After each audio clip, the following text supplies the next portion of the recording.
on voit, hein, ça se met en place à Cleveland, aux États-Unis. On voit ici l'installation. Et apparemment, ça commence. Donc, priorité au direct. On se retrouve dans une heure et demie. I'm Chris Wallace of Fox News, and I Chris Wallace welcome de you Fox to the News, first et of the je vous souhaite la 2020 bienvenue pour le premier débat de 2020 entre le président Donald Trump et l'ancien vice-président Joe Biden. Ce débat est sponsorisé par la Commission pour les débats présidentiels. La Commission a conçu le format, 6 sujets de quelques minutes avec des réponses de 2 minutes pour la première question par les 2 candidats, puis une discussion ouverte pour le reste du segment. Les 2 campagnes se sont accordées sur ces règles. Je décide des thématiques et des questions dans chaque thématique, et aucune des questions n'a été partagée avec la Commission ou avec les 2 candidats. Ce débat se conduit avec des protocoles de santé qui ont été mis en place par la Cleveland Clinic, qui est le conseiller de santé pour les 4 débats. Par précaution, les 2 campagnes se sont accordées sur le fait que les candidats ne vont pas se serrer la main au début du débat. Le public ici a promis de rester silencieux, il n'y aura pas de boue, il n'y aura pas d'interruption, et pour que vous puissiez vous concentrer sur ce que les candidats ont à dire.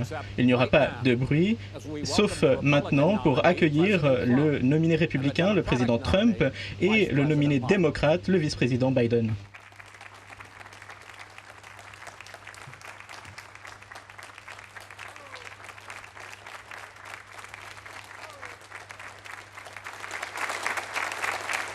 How you doing, man? How are you? I'm well.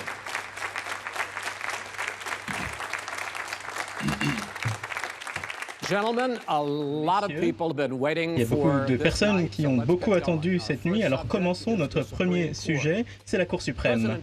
Monsieur Trump, vous avez nommé Amy Coney Barrett ce week-end pour succéder à Ruth Bader Ginsburg à la Cour suprême. Vous dites que la Constitution est claire sur votre obligation et sur celle du Sénat de considérer un nommé. Monsieur le vice-président, vous dites que c'est un effort par le président et les républicains de faire entrer un nouveau candidat et vous appelez ça un abus de pouvoir. Ma première question pour vous deux, pourquoi est-ce que vous avez raison et pourquoi est-ce que votre opposant a tort? Et où pensez-vous que la juge Barrett va mener la Cour? Président Trump, pour ce premier segment, vous avez la parole en premier. Merci beaucoup, Chris. Je vais vous répondre très simplement. Nous avons remporté l'élection. Les élections ont des conséquences. Nous avons la majorité au Sénat, nous avons la Maison-Blanche, et nous avons une formidable candidate respectée de tous, la meilleure des meilleures, un parcours incroyable. Elle est excellente sur tous les points. D'ailleurs, certains de ses plus grands partisans sont des personnes très libérales de différents États. Et je pense qu'elle sera formidable. Nous avons le temps. Même si nous faisions la nomination après les élections, nous aurions le temps. J'ai un peu de temps après les élections, comme vous le savez. Et je pense qu'elle sera formidable, excellente. Elle sera aussi bonne que tous les autres juges qui ont servi à la Cour suprême. Nous avons un grand professeur de Notre-Dame qui a dit qu'elle c'était sa meilleure élève. Il est professeur depuis très longtemps dans une prestigieuse école. Et nous avons remporté l'élection et donc nous avons le droit de la choisir. Et il y a très peu de personnes qui pourraient prétendre le contraire. Les démocrates feraient exactement la même chose. La différence, c'est qu'ils essaieraient de le faire plus rapidement. Ils n'abandonneraient jamais. Ils n'ont pas remporté l'élection la dernière fois, donc ils n'ont pas pu nommer la juge Garland. Mais c'est exactement ce qu'ils auraient fait s'ils avaient été à notre place. Donc nous avons le droit et l'occasion de le faire. Monsieur Trump, merci. Monsieur Biden, vous avez la même question. Monsieur le vice-président, vous avez 2 minutes. Tout d'abord, merci d'avoir organisé ce débat. Bonjour, Monsieur le Président. Le peuple américain a le droit d'avoir une voix au chapitre pour la nomination du juge de la Cour suprême. C'est l'élection pour le Sénat est également importante et l'élection présidentielle est également importante. Et là, ils n'ont pas de voix au chapitre puisque nous sommes déjà au plein cœur d'une élection. L'élection a déjà commencé, des dizaines de milliers de personnes ont déjà voté. dans cette nouvelle élection. Et donc nous devrions attendre. Nous devrions attendre de voir le résultat de cette élection présidentielle d'abord, puisque c'est la seule façon de permettre au peuple américain d'exprimer leur point de vue, de voir qui ils ont élu en tant que président et vice-président lors de cette nouvelle élection. Les enjeux sont très clairs, et le président vient de le dire.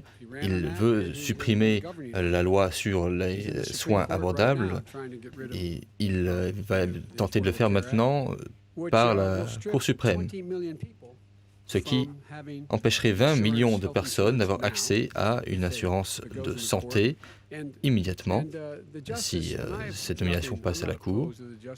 Et je ne suis pas opposé à cette juge, elle a l'air d'être une personne très respectable, mais elle pense que cette loi pour les soins abordables est non constitutionnelle. Elle l'a dit par le passé. Et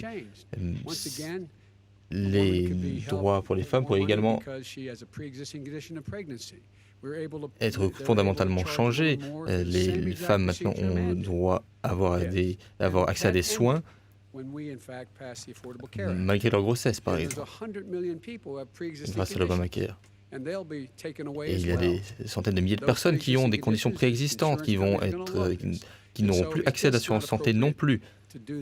Les assurances vont adorer cela. Donc je pense que c'est tout simplement pas approprié de faire cela avant l'élection. Si vous gagnez l'élection et que le président est républicain, alors il pourra avancer. Sinon, on attend.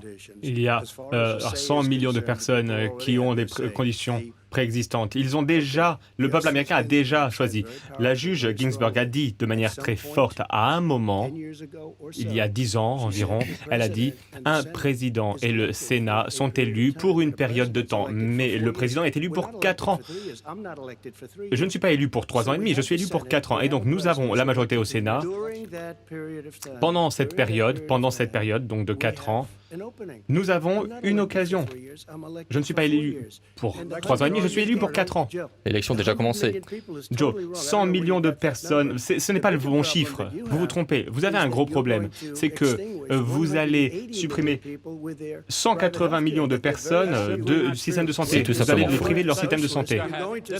Vous allez imposer un système socialiste. Excusez-moi, c'est la discussion ouverte.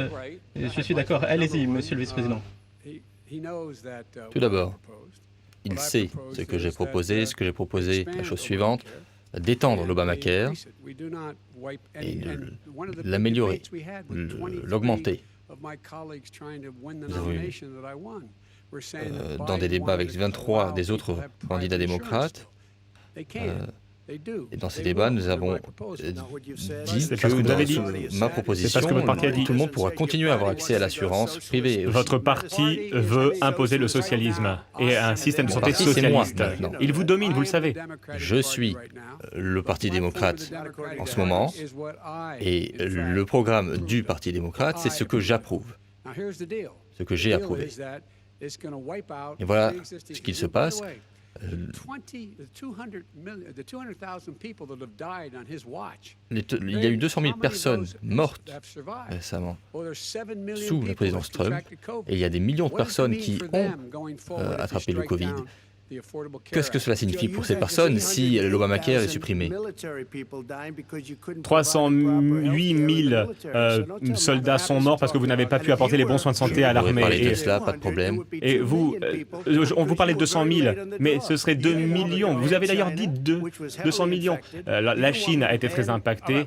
Vous ne vouliez pas que j'interdise les voyages depuis la Chine? Monsieur le Président, s'il vous plaît. Monsieur le Président. On parle de 2 millions de personnes. Monsieur le Président, en tant que modérateur, on va parler du Covid dans le prochain segment. Allez-y, Monsieur Biden. Permettez-moi de finir. Le président est également opposé à la décision Roe versus Wade. C'est également ça qui est en jeu en ce moment. Vous ne savez pas si c'est dans le programme? C'est pas sur le programme. Je crois pas, non? C'est dans la balance. Il n'y a rien qui se passe dans le domaine du droit à l'avortement. S'il vous plaît. Vous ne savez pas ce que la juge Barrett pense de l'arrêt Roe contre Wade? On a encore beaucoup de choses dont il faut parler. On a beaucoup de temps. sur la santé. Et puis on reviendra à Roe v. Wade. Monsieur le Président, la Cour suprême va entendre une affaire une semaine après l'élection dans laquelle le gouvernement Trump et 18 procureurs généraux d'État veulent renverser l'Obamacare, y mettre fin. Vous avez passé les... S'il vous plaît, Parce qu'ils veulent donner un bon soin de je voudrais santé. poser une question, monsieur. Au cours des 4 dernières années, vous avez promis de remplacer l'Obamacare et de supprimer cette loi, mais vous ne l'avez pas fait. Vous n'avez pas présenté un plan complet pour Si, je l'ai fait. remplacer l'Obamacare. Si.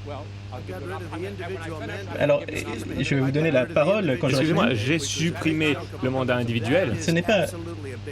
mais c'était une grande chose. C'était la S'il vous plaît, je n'ai plus pas- mauvaise partie de S'il vous plaît, l'Obamacare. ne répondez C'était le pire. Je voudrais poser une question. Mais je vais demander à S'il vous Joe. plaît, s'il vous plaît.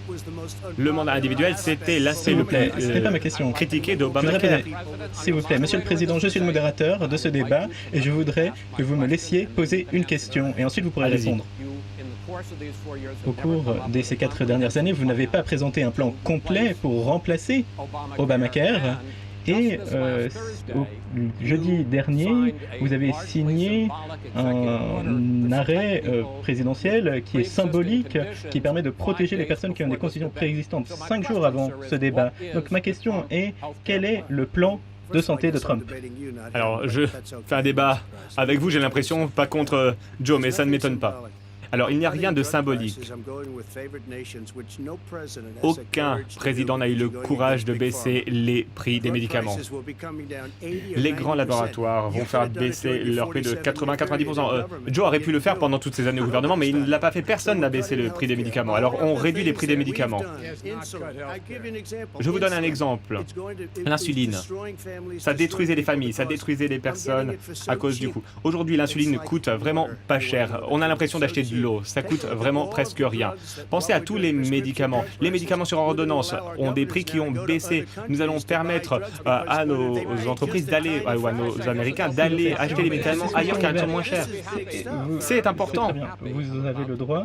Je vais revenir sur un de vos points pour poser une question au vice-président. Il a dit que vous voulez avoir une option publique pour l'Obamacare. Oui. Et l'argument qu'il fait et que d'autres républicains font, c'est que ça va mettre fin à Non. l'assurance maladie privée. S'il vous plaît, je n'ai pas encore posé de question.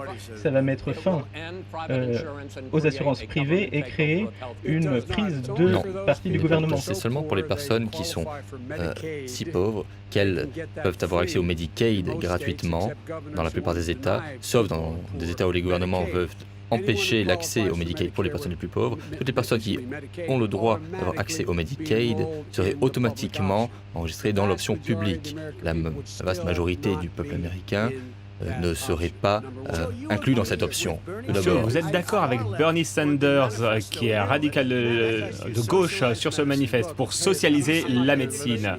Vous étiez d'accord avec lui? en réalité, la vérité c'est que j'ai battu Bernie Sanders. Je l'ai battu, je Pas suis de ici beaucoup. devant vous. Pocahontas serait parti un petit peu plus tard et il aurait tout perdu. Pendant le Super Tuesday, vous avez eu beaucoup de chance. Très bien, j'ai eu beaucoup de chance, et bien je vais encore avoir beaucoup de chance ce soir. Voilà la réalité. Tout ce qu'il dit jusqu'à présent est un mensonge. Je ne suis pas ici pour l'appeler un menteur, tout le monde sait qu'il est un Mais menteur. vous étiez d'accord. Vous Je étiez veux faire en d'accord sorte- sur ce programme. Mon Dieu, Monsieur le Président, est-ce que vous pouvez le laisser finir? il ne sait pas comment me laisser finir. Ça vous surprendrait. Vous avez... Vous étiez d'accord avec Bernie Sanders sur ce programme. S'il vous plaît, laissez-le. Il n'y a pas de manifeste, tout d'abord. Il vient de perdre la gauche. Vous venez juste de perdre l'électorat de gauche. Vous étiez d'accord avec Bernie Sanders sur un plan. Vous étiez absolument d'accord pour Est-ce que socialiser vous vous rendez compte de le ce que système ce de clown santé. est en train de faire? Monsieur le Président, Il n'est pas en faveur d'une aide quelconque pour toutes les personnes qui ont besoin de soins de santé. En réalité, il a déjà empêché 10 millions de personnes d'avoir accès à une assurance santé qu'elles avaient grâce à leurs employeurs suite à cette récession. 20 millions de personnes ont accès aux soins de santé grâce à l'Obamacare aujourd'hui et ils veulent supprimer cette assurance santé. Voilà ce qu'ils veulent faire, ils veulent la supprimer. Non, je veux leur donner des meilleurs soins de santé à un meilleur prix. Il ne sait pas comment J'ai déjà faire. réparé Obamacare. Il n'a jamais fait quoi que ce soit en ce sens. Messieurs, si vous parlez en même temps, le président peut parler, s'il vous plaît. Obamacare, ça ne marche pas. On l'a amélioré. Et je l'ai dit très rapidement, on a supprimé le mandat individuel, on a garanti les droits pour les maladies préexistantes. C'est comme ça. Ils ne devraient même pas l'appeler Obamacare. Je me suis demandé, est-ce que je laisse mes équipes bien gérer ça ou pas? Si c'est mal géré, bon, on critiquera ceux qui l'ont créé. Moi j'ai dit non, il faut bien régler Obamacare. Et je viens d'avoir une réunion avec eux. On a dit, peu importe que vous régliez Obamacare ou pas, que vous le gériez bien ou pas, ça coûte trop cher, ça ne marchera pas. Non. Donc on veut s'en débarrasser, Mais il faut que je vous donne des temps égaux. Donc s'il vous plaît, maintenant le vice-président va prendre la parole. Il n'a pas de plan pour la santé. Ce sont que les vœux pieux. Ces décrets n'ont aucun pouvoir. Il n'a pas diminué les coûts pour quiconque. Il fait des promesses depuis qu'il est élu, mais il n'a rien fait en ce sens. C'est comme pour tous les autres sujets d'ailleurs. Il n'a pas de plan. Et en réalité, cet homme ne sait pas de dont il parle. J'ai une dernière question pour vous, Monsieur le Vice-président. Allez-y. Si les républicains au Sénat, on parlait de la Cour suprême au début, si les républicains au Sénat décident de confirmer la candidature de la juge Barrett, il y a eu une question sur la fin du filibuster, ou plutôt même d'ajouter plus de juges à la Cour suprême. Vous avez appelé ça une destruction de la part du président, mais ce n'est pas le président qui a fait cela, c'est un certain nombre de collègues démocrates qui ont parlé de ça. Est-ce que c'est une distraction ou est-ce que, voilà ma question, vous avez refusé d'en parler, est-ce que vous voulez dire aux Américains ce soir si vous allez soutenir la fin du filibuster ou d'ajouter des juges? Peu importe ma position, ça sera le problème. Alors que le problème actuel, c'est que les Américains devraient avoir le droit à la parole. C'est à vous de voter, c'est à vous de laisser entendre votre voix. Allez voter tout de suite. Faites-vous entendre. Pourquoi vous ne voulez pas répondre à la question? Vous entendre auprès des sénateurs. Qui est sur votre liste, Joe? Messieurs, c'est vraiment pas un comportement présidentiel. Nous sommes à la fin de ce segment, nous allons passer au deuxième segment. C'était vraiment très productif, hein. Continuez.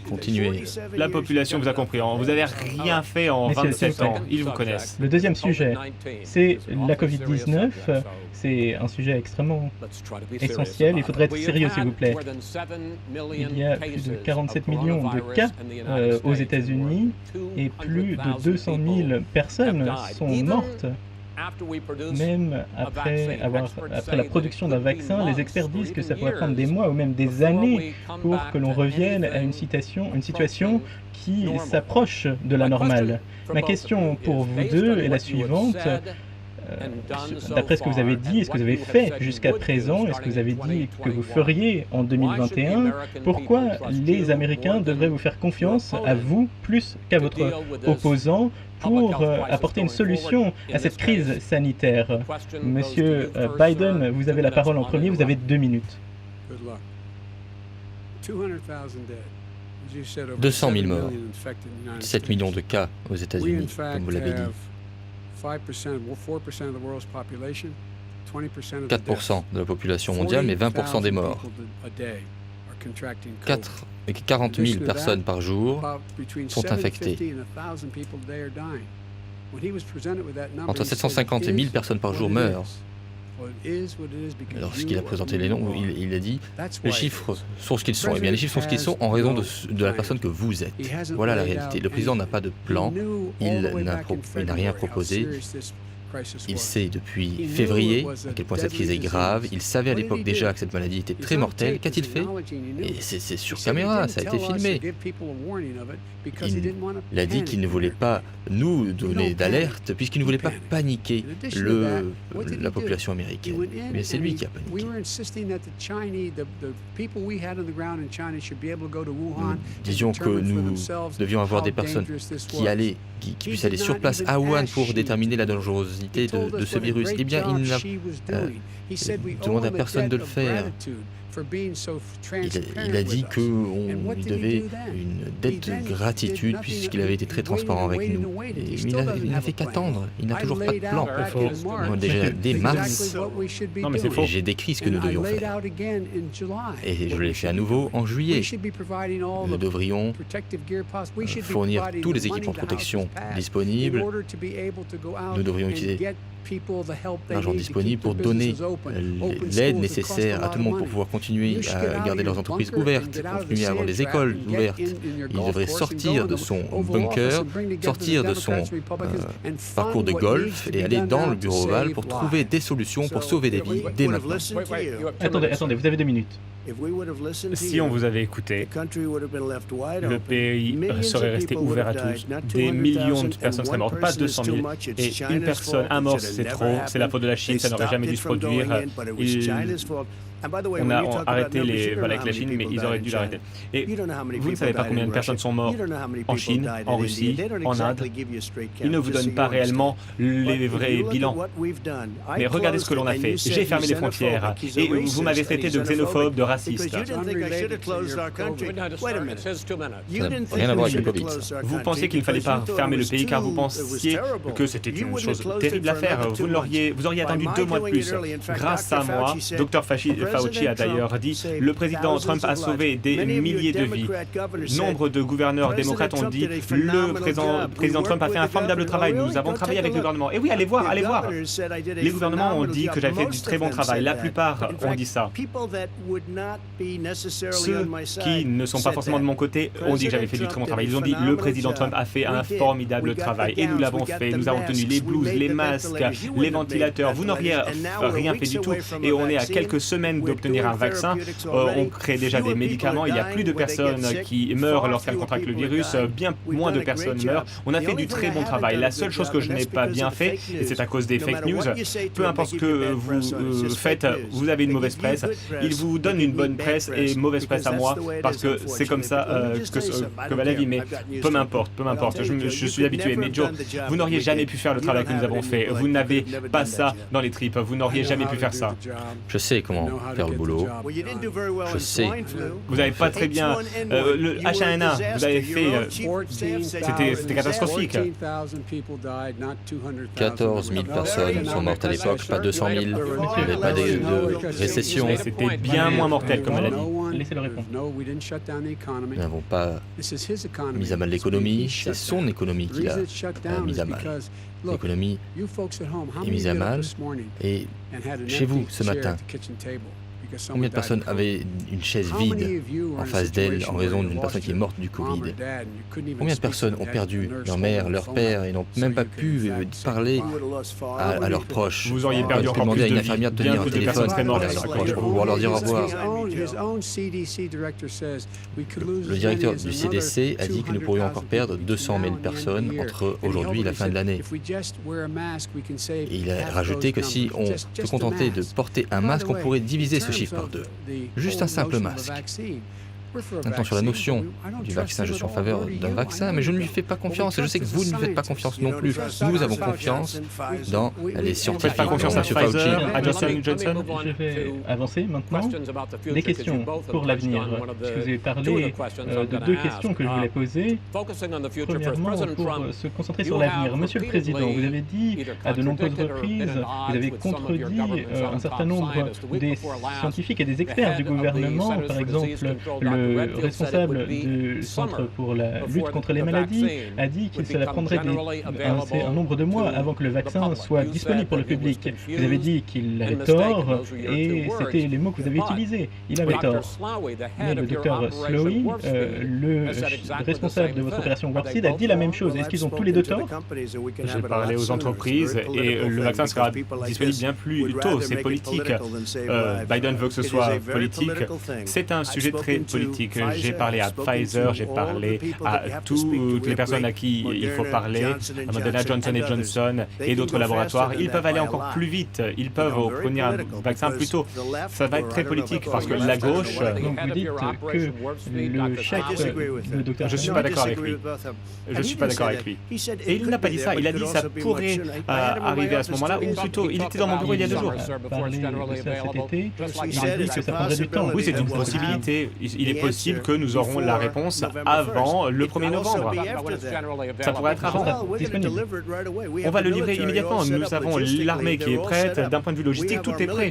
Notre armée va livrer, peut livrer 200 000 vaccins par jour. Ils vont le faire pour les armées. C'est le même homme qui vous avait dit qu'à Pâques, ce serait disparu, qu'avec les températures plus chaudes, il y aurait un miracle et que tout disparaîtrait par magie. C'est le même homme devant vous. C'était sarcastique, c'était pour plaisanter. Cet homme vous parle d'un vaccin. Chaque entreprise sérieuse dit qu'il y aura peut-être un vaccin d'ici la fin de l'année. Mais la distribution de ce vaccin, elle, n'aura pas lieu avant mi-2021, au moins. Et si nous avons un vaccin, et prie pour qu'on ait ce vaccin. Vous avez dit que les citoyens américains font confiance aux experts, mais pas au président Trump. Vous l'avez encore dit aujourd'hui. Votre colistière, la sénatrice Harris, dit que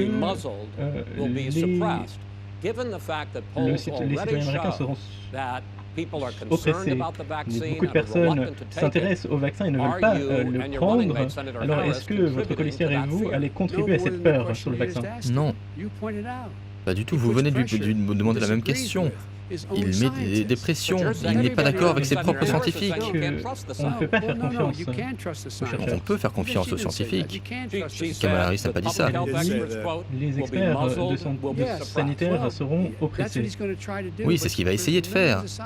Mais il y a des milliers de scientifiques, comme ici dans ce superbe hôpital, qui ne travaillent pas pour lui, dont l'emploi ne dépend pas de lui. J'ai parlé aux scientifiques en charge. Le vaccin sera disponible très prochainement. Est-ce que vous pensez un seul instant ce qu'il vous raconte, à la lumière de tous les autres mensonges qu'il vous a racontés sur le Covid? Il n'a pas encore reconnu qu'il savait que cette pandémie arrivait, qu'elle allait être dangereuse dès février, et qu'il ne vous l'a même pas dit. Ça a été enregistré. Il a paniqué ou il a tout simplement regardé la courbe de la bourse, l'un ou l'autre. Et de nombreuses personnes ont perdu la vie et encore de nombreuses personnes vont décéder, sauf... Vous avez dit intelligent? Alors, vous êtes allé à l'État de Delaware, à l'université de l'État du Delaware, une des universités les pires, et vous étiez un des moins bons élèves. Alors ne me parlez pas d'intelligence, parce que vous savez, il n'y a pas une once d'intelligence en vous. En 47 ans, vous n'avez rien fait. Je vais vous dire une chose, Joe. Quel beau débat. Si vous aviez été en charge de ce que j'ai dû faire, j'ai dû fermer la plus grande économie de l'histoire. Et aujourd'hui, on est en train de la reconstruire. Nous allons passer à l'économie après. L'économie reprend. Très bien, très bien. Alors, en ce qui concerne la situation et la solution pour le virus, vous avez pris des approches très différentes et cela aura un impact sur la façon de réagir face au virus pour la personne qui deviendra le président, l'un de vous deux. Et je voudrais parler, par exemple, de la réouverture de l'économie. Monsieur le vice-président, vous avez été beaucoup plus réticent que le président Trump dans la réouverture de l'économie et des écoles. Pourquoi? Parce qu'il n'avait pas de plan. Si j'étais président, j'aurais un plan. Vous devez fournir aux entreprises la capacité d'avoir l'argent nécessaire pour rouvrir avec les bons équipements de protection, avec le gel hydroalcoolique. Est-ce qu'il pourrait juste se taire quelques instants? Non, demandez à Nancy Pelosi et à Schumer. Nancy Pelosi et Schumer ont un plan. Il ne veut même pas les rencontrer. Les républicains ne veulent pas les rencontrer au Sénat. Il passe son temps sur son parcours de golf. Vous jouez sûrement plus que moi. Alors, cette question de la réouverture. Lui, il veut tout fermer. Il veut confiner tout le pays. Et moi, je veux que le pays reste ouvert. Un instant, Joe, je vais vous secouer un petit peu. Lui, il veut fermer le pays. Nous, on a dû le fermer parce qu'on ne connaissait pas la maladie. Aujourd'hui, on sait que les personnes plus âgées, avec des problèmes cardiaques, avec du diabète, avec différents problèmes, sont plus vulnérables. On a appris énormément. Les jeunes sont moins vulnérables. Les plus jeunes ne sont pas vulnérables. On a appris beaucoup. Mais lui, il veut fermer le pays. Il y a plus de personnes qui vont souffrir. Regardez la Pennsylvanie, regardez différents États qui ont été fermés, qui ont des gouverneurs démocrates, etc. Pourquoi ils ont fermé le pays? Eh bien, ils veulent que le pays soit fermé jusqu'à après les élections. Très bien. Après le 3 novembre. Parce que c'est politique. Je voudrais passer, messieurs, s'il vous plaît, je voudrais passer... Ne s'en sort bien avec un Il compliment. faudrait répondre. Vous avez commencer à remettre en question l'efficacité des masques pour empêcher la transmission du virus, et vous avez cité le fait que les serveurs touchent leurs masques et les assiettes. Non, les masques, ça va. Regardez, j'ai d'ailleurs un masque dans ma poche. J'ai mis un masque, je mets un masque quand je pense en avoir besoin. Ce soir, c'est un exemple où tout le monde a été testé. Il y a la distanciation sociale qui est respectée, etc. Mais moi, je porte un masque quand c'est nécessaire. Très bien. Une autre question. Je ne porte pas un masque comme lui. À chaque fois qu'on le voit, il a un masque sur le visage. Il pourrait être en train de parler à 200 mètres de moi et il aurait quand même un masque. Monsieur le vice-président Biden, vous avez la parole. Réouvrir les entreprises, c'est leur donner les moyens de réouvrir. Nous avons fourni de On l'argent. parlait des masques. Sur les masques font une grande différence, bien sûr. Le chef du CDC a dit que si nous avions la distanciation sociale et les masques entre ici et le 1er janvier, nous aurions probablement sauvé des centaines ou jusqu'à 100 000 vies. Ici a dit l'inverse. Et personne de sérieux n'a dit l'inverse. Pelosi et Schumer ont dit l'inverse. Dr Fauci a dit l'inverse d'ailleurs. Il n'a pas dit l'inverse. Il a dit avec force, il a dit que les masques ne sont pas bons, et ensuite il a changé d'avis, il a dit bon, les masques sont bons. Moi j'ai pas de problème avec les masques, ça ne me fait pas Une peur. dernière question, un dernier sujet. Est-ce que vous avez des approches différentes qui ont eu un impact sur la manière de mener votre campagne, Monsieur Trump? Vous avez des grands meetings avec des foules, des milliers de personnes À l'extérieur. Oui, c'est ça. Monsieur le vice-président, vous avez des événements qui sont de beaucoup... Parce que personne ne veut venir. Très bien. Non mais c'est vrai, personne ne vient à ces rallyes. Alors, vous avez de grandes meetings et vous non. Vous avez la parole, Monsieur le Président. Parce que les gens veulent entendre ce que j'ai à leur dire. J'ai fait du très bon travail en tant que président. J'ai 30 000 personnes qui viennent aux aéroports. On utilise les aéroports. Vous n'avez pas peur de la maladie? Pour l'instant, on n'a pas eu de problème du tout. C'est à l'extérieur et c'est une grosse différence selon les experts. Quand c'est à l'extérieur, on a de très grandes foules, comme vous les avez vues. Hein, je suis couvert 24 heures sur 24 et Biden il a du mal à rassembler quelques personnes. Lors d'un dernier meeting, un reporter est venu le voir, un journaliste lui a posé une question, il a dit non, mettez un masque. Mettez un masque, est-ce que vous avez été testé?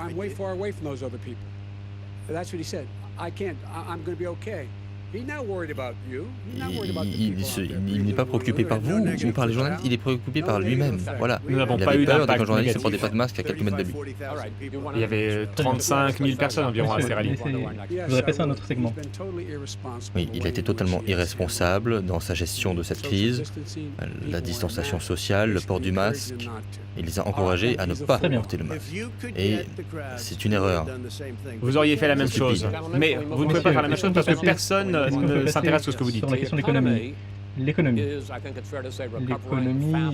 reprend beaucoup plus rapidement que ce à quoi on Bien plus s'attendait. rapidement. Du confinement, 8% de baisse du chômage. La Réserve fédérale dit que l'impact sur la croissance qui va exister ne sera pas aussi important que ce à quoi il s'attendait. Monsieur le Président, vous dites que nous avons une relance en V. Monsieur le Vice-président, vous dites que c'est plutôt une forme de K. Qu'est-ce que ça veut dire? C'est quoi la différence? Quelle est la différence pour les citoyens américains? Monsieur le Président Trump, vous avez la parole.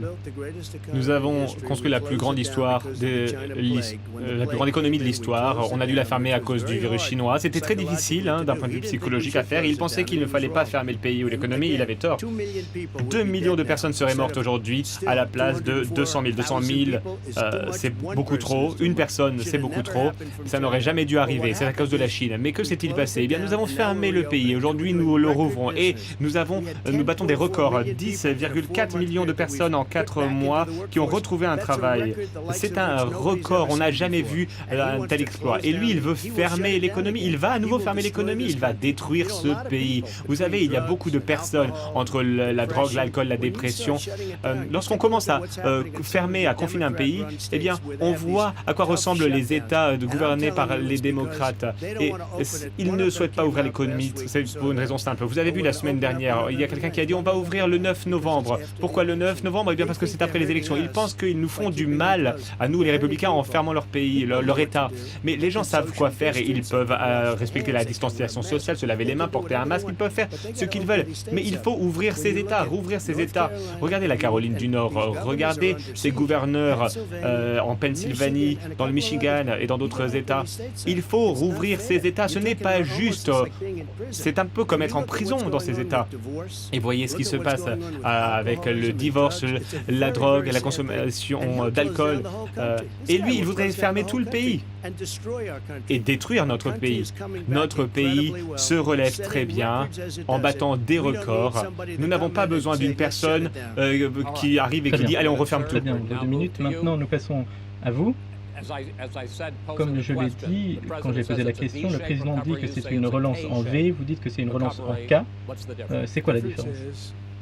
La différence est la suivante. Des millionnaires ou des milliardaires comme eux s'en sont très bien sortis. Les milliardaires ont engagé encore 300 milliards de dollars grâce à sa proposition fiscale favorable. Et puisqu'ils s'axent seulement sur le marché, mais pour vous, chez vous, vous dans les petites villes américaines, vous qui travaillez dur, comment ça se passe pour vous? Il a payé 750 dollars en impôts. S'il vous plaît, vous êtes d'accord avec les 2 minutes, donc donnez-lui la parole. Récupérez le temps, s'il vous plaît. Il a géré cela de telle façon qu'il sera le premier président des États-Unis à quitter ses fonctions avec moins d'Américains avec un emploi que lorsqu'il a pris ses fonctions. Premier président de l'histoire des États-Unis.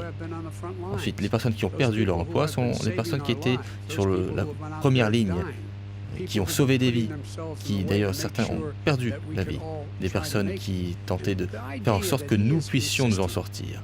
Et ils insistent pour continuer à tout réouvrir alors que la moitié des États aux États-Unis ont une augmentation significative du nombre de cas et du nombre de décès dus au Covid aux États-Unis. Il veut continuer à ouvrir davantage. Pourquoi?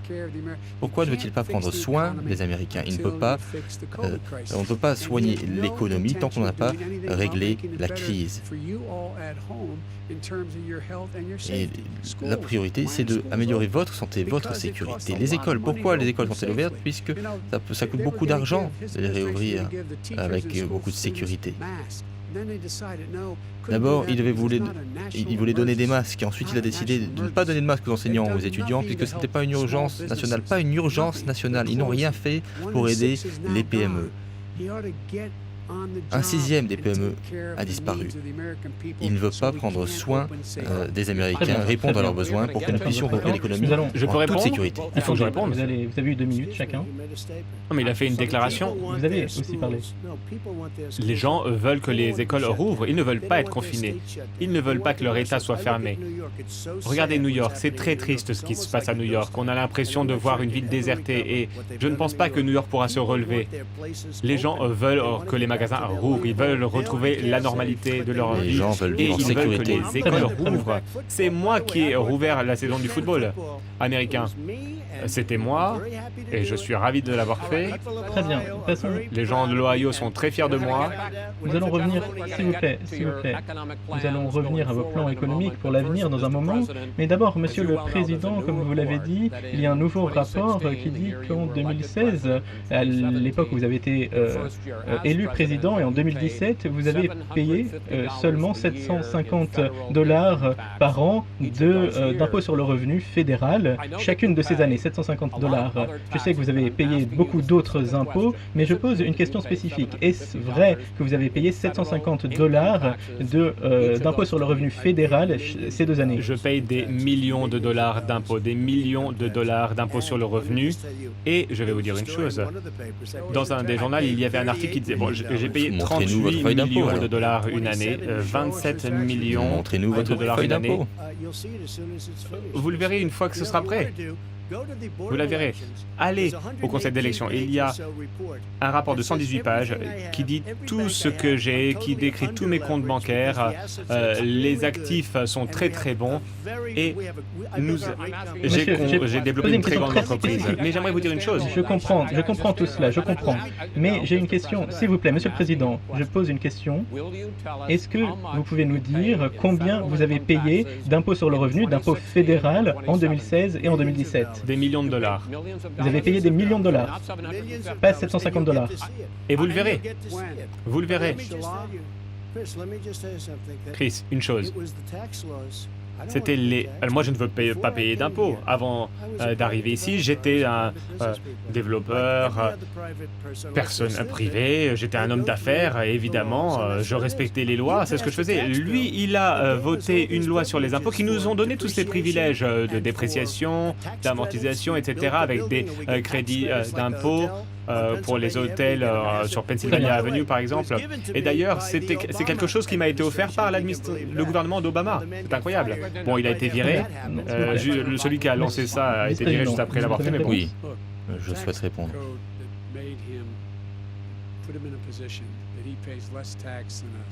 Il paye moins d'impôts qu'un enseignant. Il dit que c'est car il est intelligent et qu'il arrive à profiter des règles fiscales. Et c'est bien ce qu'il fait, il profite des règles fiscales avantageuses. Très bien. Et moi, je veux les supprimer, ces règles. Et je vais faire en sorte qu'on investisse pour les personnes qui ont besoin d'aide. Et pourquoi vous n'avez pas fait ça pendant les dernières 25 années? Vous êtes président, vous étiez sénateur. Vous êtes le pire président de l'histoire des États-Unis, vous gâchez tout. J'ai fait plus en 47 mois que vous avez fait en 47 ans. On a fait des choses que vous n'auriez jamais pu faire. Réparer l'armée, réparer l'armée que vous m'aviez redonnée. Nous parlons de l'économie, je voudrais vous poser une question sur vos projets, vos plans pour l'avenir, parce que, Monsieur le vice-président, votre plan en termes d'économie, si vous étiez élu président, se concentre sur des impôts et des dépenses importantes de la part du gouvernement. Je voudrais vous parler des impôts. Vous proposez plus de 4 000 milliards d'impôts supplémentaires sur plusieurs années pour les personnes qui gagnent plus de 100 000 $ par an, et sur les entreprises. Le président Trump dit que ce type d'augmentation d'impôts va avoir un impact négatif sur l'économie alors que nous sortons d'une récession. Eh bien, regardez l'analyse des entreprises de Wall Street. Mon plan économique créerait 7 millions d'emplois de plus que ce qu'il a créé en 4 ans, tout d'abord. Deuxièmement, le plan créerait 1000 milliards de dollars de plus en croissance économique, puisque ça signifierait qu'on achète du Made in America.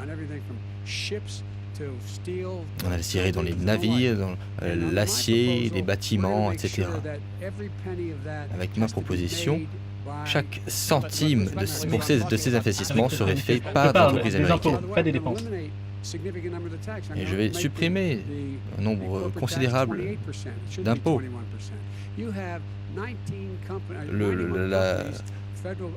L'impôt sur les sociétés, par exemple, pourrait être diminué, mais des grandes entreprises, elles, ne payent pas d'impôt sur les sociétés alors qu'elles engrangent des milliards de dollars. grâce à vos lois. Moi, je l'ai fait. Et l'économie a explosé comme jamais auparavant. S'il vous plaît, Monsieur le Président. L'économie a explosé. Monsieur le Président, s'il vous plaît, je voudrais revenir là-dessus. Vous voudriez continuer votre approche de libre marché, plus de déréglementation, moins de taxes? Pas S'il vous moins plaît, d'impôts pour attendez. les Américains. Mais vous parlez de boom de l'économie, mais pendant les 3 dernières années d'Obama, lorsqu'il était président, les 3 dernières années, plus d'emplois ont été créés, 1,5 million d'emplois supplémentaires que pendant les 3 premières années de votre présidence. Ils ont eu la reprise la plus lente depuis 1929. C'était la reprise la plus lente. Surtout, ils ont eu quelque chose qui était à ce niveau. Tout ce qu'ils ont dû faire, c'est allumer la lumière et ça relancé. Et je vais vous parler un petit peu de la bourse. Lorsque la bourse monte, cela signifie qu'il y a des emplois, cela signifie qu'il y a des bons plans de retraite. Si vous devenez président, vous souhaitez supprimer mes impôts, vous allez perdre la moitié des entreprises. La moitié des entreprises vont quitter le pays, vont être délocalisées. Ces entreprises partiront et vous ferez face à une dépression comme vous n'avez jamais vu auparavant.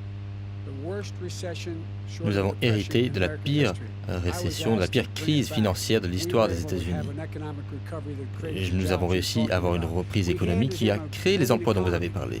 Nous lui avons donné une économie florissante, il l'a fait exploser. Elle n'était pas très bonne, non. C'était la relance la plus lente depuis 1929. Est-ce que c'est vrai de dire qu'il a vraiment mal fait alors qu'il y avait un record historique de chômage avant le Covid? Oui, car même avant le Covid, regardez ce qu'il avait fait. La fabrication, des industries étaient au plus mal. Non, vous étiez au numéro 2. Peu importe. Ils ont dit qu'il faudrait un miracle pour rapatrier le secteur de la fabrication. On a fait revenir toutes les usines, énormément d'emplois. Lui, il avait totalement abandonné. On m'a demandé de ramener Chrysler et General Motors. C'est ce que j'ai fait dans l'État d'Ohio et du Michigan. Il a tout gâché. Maintenant, ils sont partis. Ohio avait la meilleure année. Michigan, meilleure année. Ce n'est pas vrai. De nombreux fabricants d'automobiles allemands, par exemple, sont venus dans le Michigan et dans l'Ohio. Monsieur le vice-président, vous allez voir. Donc regardez ce qu'il a vraiment fait. Il a fait que très peu de choses. C'est pareil pour ses accords commerciaux. Il parle de ses super accords commerciaux, les accords avec la Chine. Nous avons un déficit avec la Chine plus élevé que par le passé. Nous avons un déficit plus élevé avec le Mexique. La Chine vous contrôle. C'est normal. Il prend des milliards de dollars. Alors, c'est tout simplement faux. Une petite question, par curiosité. La femme du maire de Moscou a donné 3,5 millions de dollars à votre fils. Qu'a-t-il fait pour mériter Rien de tout cela n'est vrai. Rien de tout cela n'est vrai. Laissez-le répondre. Rien de tout cela n'est vrai. Monsieur le Président, s'il vous plaît, vous avez posé une question. Ça a été totalement discrédité. Non, s'il vous plaît. Il n'a pas reçu 3,5 millions de dollars? C'est faux. Monsieur le Président, c'est une discussion ouverte, s'il vous plaît. C'est un fait, hein. Monsieur le Président, vous avez posé une question, laissez le vice-président répondre. Ça a été discrédité, il y a eu un rapport. Sans expérience dans l'énergie, il avait un salaire mirobolant. Mon fils n'a rien fait de mal. Moi, je crois qu'il a fait quelque chose de mal. Laissez-le répondre.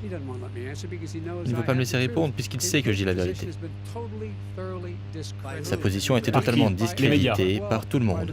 Par les médias, par nos alliés, par la Banque mondiale, par tout le monde. Tout le monde l'a discrédité. Monsieur le Président. Même ceux qui ont témoigné sous serment. Monsieur, s'il vous plaît, je vous écoute. Même ceux qui ont témoigné sous serment dans son administration ont dit qu'il avait fait son travail et qu'il avait fait très bien. Et là, je vais vous donner la liste. S'il vous plaît, vous avez la parole.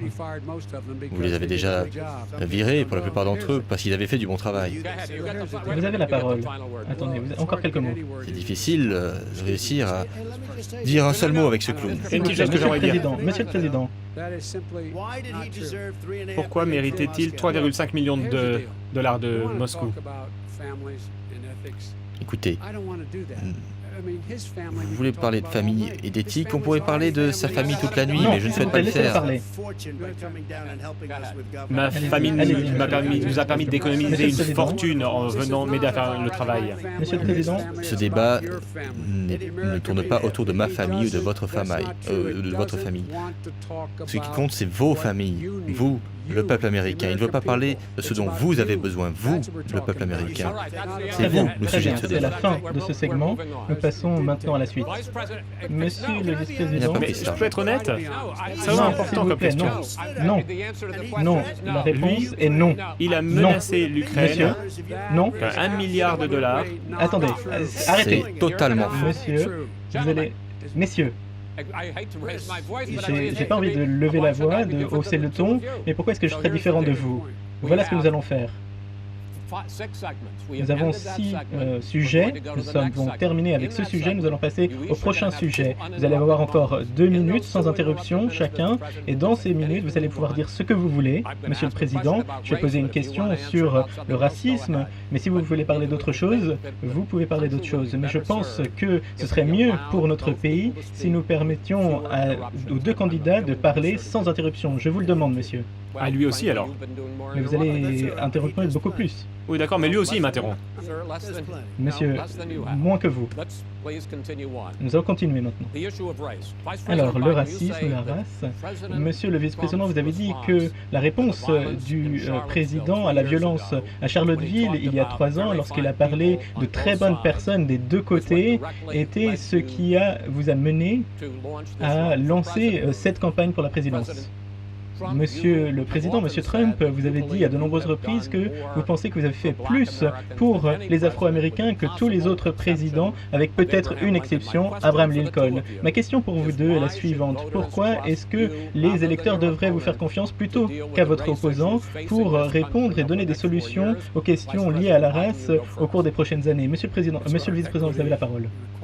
Il s'agit de justice, d'égalité, de décence, de constitution. Nous avons toujours tout fait pour avoir une justice, une équité pour tous les Américains. Mais nous n'avons jamais réussi pour le moment. Mais nous ne sommes jamais éloignés de cette voie comme il l'a fait. Fermez vos yeux et souvenez-vous de ce qui se passait avec les torches par le passé. Souvenez-vous du Ku Klux Klan. Une jeune femme a été tuée et lorsqu'on a demandé au président ce qu'il en pensait, il a dit qu'il y avait des très belles personnes des 2 côtés à Charlottesville. J'ai jamais dit ça. Aucun président n'avait dit ce genre de choses par le passé. Deuxièmement, lorsque M. Floyd a été tué, il y a eu une protestation pacifique devant la Maison-Blanche et qu'a-t-il fait?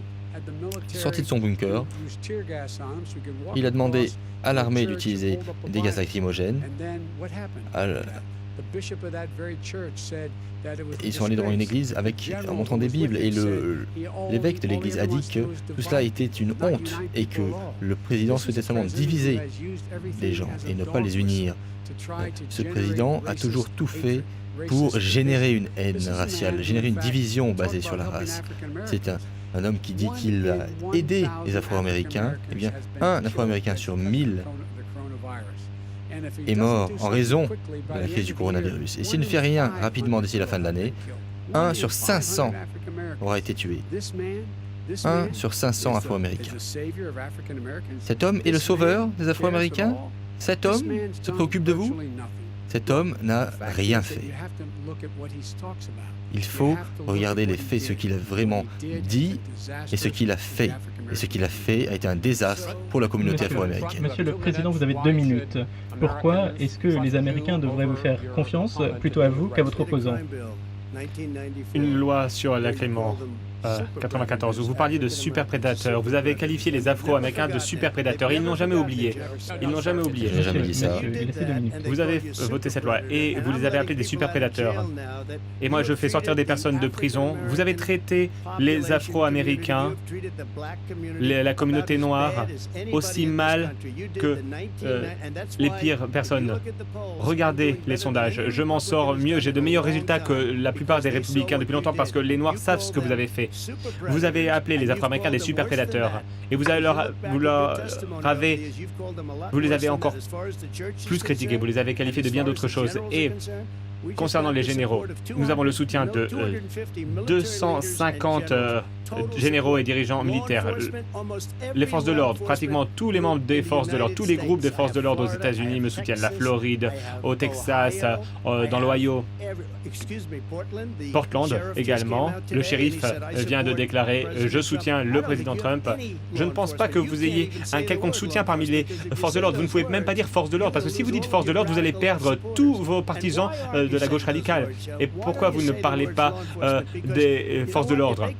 Bien. À Portland, s'ils nous avaient appelés, on aurait pu régler la situation en 30 minutes, mais ils ne l'ont pas fait. Pourquoi? Eh bien parce qu'ils sont dirigés par des démocrates de la gauche radicale. Regardez, Chicago, Seattle, ils ont entendu qu'on allait arriver, ils ont levé les manifestants ont levé les mains, mis les mains en l'air. Minneapolis, on a récupéré la ville, Joe, parce que nous croyons en la loi et l'ordre. Les 10 plus grandes villes, les 40 plus grandes villes dirigées par des démocrates de la gauche radicale, vous êtes à leur somme. Et je peux vous dire une chose, c'est que les Américains exigent la loi et l'ordre, et vous avez peur de prononcer ces termes. Je voudrais retourner à la question de racisme. Monsieur le vice-président, après que le grand jury dans l'affaire Breonna Taylor n'a pas décidé d'accuser d'homicide les policiers, vous avez posé une question, vous avez dit est-ce que la justice peut être appliquée de manière égale aux États-Unis? C'est la question que vous avez posée. Est-ce que vous pensez qu'il y a un système séparé et inégal pour les Noirs dans ce pays? Oui, il y a une injustice systémique dans ce pays, dans l'éducation, dans le travail et chez les forces de l'ordre, et dans la façon dont la loi est appliquée. La vaste majorité, bien sûr, des forces de l'ordre sont des hommes et des femmes très honnêtes qui risquent leur vie tous les jours pour nous protéger. Mais il y a parfois des pommes pourries, et lorsqu'on les trouve, on doit les rendre pour responsables. Et en tant que président des États-Unis, ce que je ferai, c'est rassembler un groupe de personnes à la Maison-Blanche, des groupes de droit civil, des policiers, des commissaires, et nous allons changer cela pour avoir plus de transparence lorsque ces choses se passent. Les policiers ne sont pas contents de voir ce qui se passe avec George Floyd. Les policiers ne sont pas ravis de voir ce qui s'est passé avec Breonna Taylor. La plupart des policiers n'aiment pas ces choses-là, mais nous devons avoir un système où les gens sont tenus pour responsables. Et d'ailleurs, la violence n'est jamais appropriée en tant que réponse. La protestation pacifique, c'est approprié. La violence, jamais. Monsieur le Président Trump. On ne peut pas parler de manifestation pacifique quand les manifestants pillent et cassent les magasins. Continuer avec vous. Nous allons revenir sur ce sujet de la loi et de l'ordre dans un moment. Ce mois-ci, votre administration a demandé aux agences fédérales d'arrêter les formations sur le racisme qui parlent des privilèges de droit des Blancs. Pourquoi est-ce que vous avez décidé d'arrêter cela, d'arrêter ces formations sur le racisme? Est-ce que vous pensez qu'il y a un racisme systémique dans ce pays? J'ai mis un terme à ces formations car elles sont racistes. Parce qu'il y a beaucoup de personnes qui se plaignaient de devoir faire des choses qui sont totalement folles. Des personnes ont dit que c'était une révolution radicale qui avait lieu au sein de notre armée, au sein de nos écoles, un peu partout. Vous le savez, tout le monde le sait. Et il le sait également. Qu'est-ce qui est radical sur ces formations sur le racisme? Si vous êtes une certaine personne, vous n'avez aucun statut dans la vie, c'est un peu l'inverse. Et regardez les personnes. On payait des personnes des centaines de milliers de dollars pour inculquer de très mauvaises idées, des idées néfastes. Ces personnes encourager d'autres personnes à haïr notre pays. Et je ne vais pas permettre à ce genre de choses de se produire. Il faut que l'on retrouve les valeurs clés de notre pays. Ces personnes enseignaient le fait que notre pays est un pays affreux, raciste, et à encourager les participants à haïr notre pays. Monsieur le vice-président. Personne n'a fait cela. C'est lui le raciste. Je ne savais sais rien. beaucoup plus sur ce sujet que lui. Il y a des problèmes raciaux et tout le monde doit être au courant de ce qui est insultant pour certaines personnes. Et généralement, les gens ne veulent pas faire du mal aux autres, mais ça fait une différence lorsqu'on est au courant de ce qui peut faire mal aux autres. Lorsqu'un enfant grandit et qu'il sait comment avoir une estime de soi, ça change tout. Certains catholiques irlandais comme moi ont été méprisés dans leur jeunesse. Certaines personnes sont méprisées en raison de leur religion, en raison de leur couleur de peau. Et en réalité, nous sommes tous des Américains. Et la seule façon pour nous de rassembler tout le monde, c'est de traiter tout le monde de façon équitable. Et nous pourrons le faire ensemble. Si nous le faisons ensemble, nous pourrons vaincre le racisme. Pendant l'administration Obama-Biden, il y avait énormément de divisions. Il y avait de la haine. Pensez à Ferguson. Pensez à bien d'autres villes. Auckland. Regardez ce qui s'est passé à Auckland. À Baltimore. À Franklin également. Il y avait énormément de scènes de violence. Mais la différence, c'est que les démocrates dirigeaient ces villes et ne souhaitent pas parler de la loi et l'ordre. Comme vous n'avez toujours pas évoqué la loi et l'ordre. Êtes-vous en faveur de la loi et l'ordre? Vous êtes en faveur de la loi et Je suis en l'ordre? faveur de la loi. Vous avez posé une question, Et vous ne la suivez pas. Laissez-le répondre. La loi et l'ordre juste, où tout le monde est traité de façon équitable. Et les crimes violents ont diminué de 15% sous notre mandat. Très bien. Ils ont augmenté sous le Monsieur sien. le Président, Monsieur le Président, Monsieur le Président, Monsieur le Président, vous êtes très heureux parce que nous allons parler de la loi de l'ordre. C'est là où on a eu un problème avec les villes C'est ma question. dirigées Il y par a les eu une démocrates. augmentation du nombre d'homicides aux États-Unis au cours de cet été en particulier, et vous dites que c'est de la faute des maires démocrates et des gouverneurs démocrates. Mais il y a eu une augmentation équivalente dans les villes gouvernées par des républicains à Fort Worth, à Tulsa. Est-ce que c'est vraiment une question de parti? Vraiment? Oui, je pense que c'est une question de parti. Vous pouvez présenter quelques exemples, mais regardez Chicago. Ce qui se passe à Chicago. 53 personnes ont été abattues, 8 sont mortes. Regardez New York. La criminalité augmente. 100, 150, 200% d'augmentation de la criminalité. C'est incroyable, c'est fou ce qui est en train de se passer. Et il ne veut pas prononcer la loi et l'ordre parce qu'il ne veut pas, parce que s'il le fait, il va perdre ses partisans de la gauche radicale. S'il dirige un jour ce pays, et si le pays est dirigé comme ces villes, on se retrouverait avec plus de banlieues et vous verriez des problèmes partout. Il ne sait pas ce qu'est une banlieue. Je connais très bien les banlieues. S'il s'était trompé, s'il avait pris une mauvaise route. Moi, j'ai grandi dans ces lieux-là. La plupart des banlieues sont bien intégrées. Aujourd'hui, certaines personnes vivent ensemble, peu importe leur couleur de peau dans ces milieux. Et ce qui est vraiment une menace, c'est son échec de faire face au Covid, son échec de faire face aux problèmes environnementaux avec les Alors, je vais inondations. parler Voilà de pourquoi cette il y a des question de problèmes la dans loi les et de banlieues. l'ordre, et dans la recommandation conjointe qui vient de la plateforme Bernie et Biden, vous avez parlé de réimaginer la police. Qu'est-ce que ça veut dire réimaginer la police? Et est-ce que vous soutenez... Attendez, je voudrais finir ma question. Qu'est-ce que ça veut dire réimaginer la police? Est-ce que vous soutenez le mouvement Black Lives Matter qui demande un contrôle par la communauté de la police?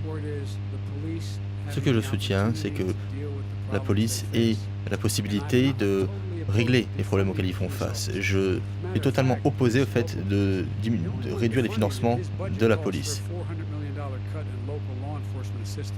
Il a diminué le budget de 400 millions de dollars pour les forces de l'ordre. Ils ont besoin d'assistance, ils ont besoin de psychiatres pour leur donner la possibilité de continuer à utiliser la force. Nous avons besoin de communautés comme par le passé où les policiers connaissent les personnes dans leur communauté. C'est là où la criminalité diminue. parle. En ce moment, elle augmente. Il veut retirer les financements de la police. Il n'a aucun soutien de la part des forces de l'ordre. Ce Pratiquement n'est pas rien. vrai. Ah oui, qui? Nommez-moi un groupe qui vous soutient, un groupe des forces de l'ordre qui vous soutient. Allez-y, on a le temps. Écoutez, nous n'avons pas le temps. Très bien. Non, réfléchissez. Ces choses-là. Allez, nommez-moi un groupe représentant des forces de l'ordre qui s'est exprimé en votre faveur. Je vais reprendre Il y en a pas. le rôle du modérateur et je voudrais passer à un autre sujet. C'est les manifestations qui sont devenues violentes. Par exemple, à Portland, dans l'Oregon, nous avons eu plus d'une centaine de jours consécutifs de manifestations. Vous avez parlé de manifestations pacifiques, mais beaucoup sont devenues des émeutes. Monsieur le vice-président, vous dites que les personnes qui commettent des crimes doivent être tenues responsables. Mais la question que je veux poser, en tant que nominé du Parti démocratique, et vous avez dit que vous êtes le Parti démocrate, est-ce que vous avez appelé le maire de Portland ou le gouverneur de l'Oregon qui sont des démocrates et dire vous devez arrêter cela, amener la garde nationale et faire tout ce qu'il faut pour mettre fin à cette violence qui a duré des mois? Je n'ai pas de mandat public en ce moment. Je suis un ex-vice-président. Je l'ai dit très clairement dans une prise de parole publique que la violence doit être poursuivie. Elle devrait être poursuivie. Vous n'avez pas Les personnes demandé... qui font preuve de violence doivent Attendez, être s'il vous plaît, poursuivies. monsieur. Vous n'avez pas demandé à ce que les responsables à Portland et en Oregon de envoyer la garde nationale et mettre fin à ces émeutes de 100 jours? Ils peuvent en réalité s'occuper de cela s'ils vraiment restent en dehors de tout ça. Attendez, laissez-leur répondre. Monsieur, j'ai posé une question. Il y a... Monsieur le Président, Monsieur le Président, Monsieur le Président, Monsieur le Président, Monsieur le Vice-président, allez-y. D'ailleurs, son propre ancien porte-parole a dit que les émeutes et le chaos et la violence aident sa cause. Je ne sais pas qui a dit ça. Voilà ce dont il s'agit. Kellyanne Conway. Je ne pense pas comment Voilà il ce a dit qu'elle ça. a dit. Allez-y. Et mon point est le suivant. Voilà pourquoi il essaie toujours de mettre de l'huile sur le feu. Il ne veut pas calmer les choses. Au lieu de discuter, de rassembler tout le monde autour de la table pour trouver une solution, que fait-il? Il met de l'huile sur le feu, constamment, Ok, à très chaque bien. fois. Alors pour terminer ces éléments, je vais vous donner 1 minute pour répondre, Monsieur Trump. Vous avez dit s'il vous plaît, vous avez dit à de nombreuses J'aimerais reprises, répondre à ce qu'il a dit. Monsieur, vous avez parlé. Non, mais il a fait une Je vous déclaration, pose j'aimerais une répondre. question. Monsieur, s'il vous plaît, si vous voulez changer de Je système pourrais de répondre position, rapidement on peut le à ce qu'il faire. a dit. Avec la garde Très bien. nationale, ça aurait été réglé très rapidement. Mais ils ne veulent pas accueillir la Vous garde avez dit nationale à dans de leur ville. nombreuses reprises, vous avez critiqué le vice-président à de nombreuses reprises pour ne pas avoir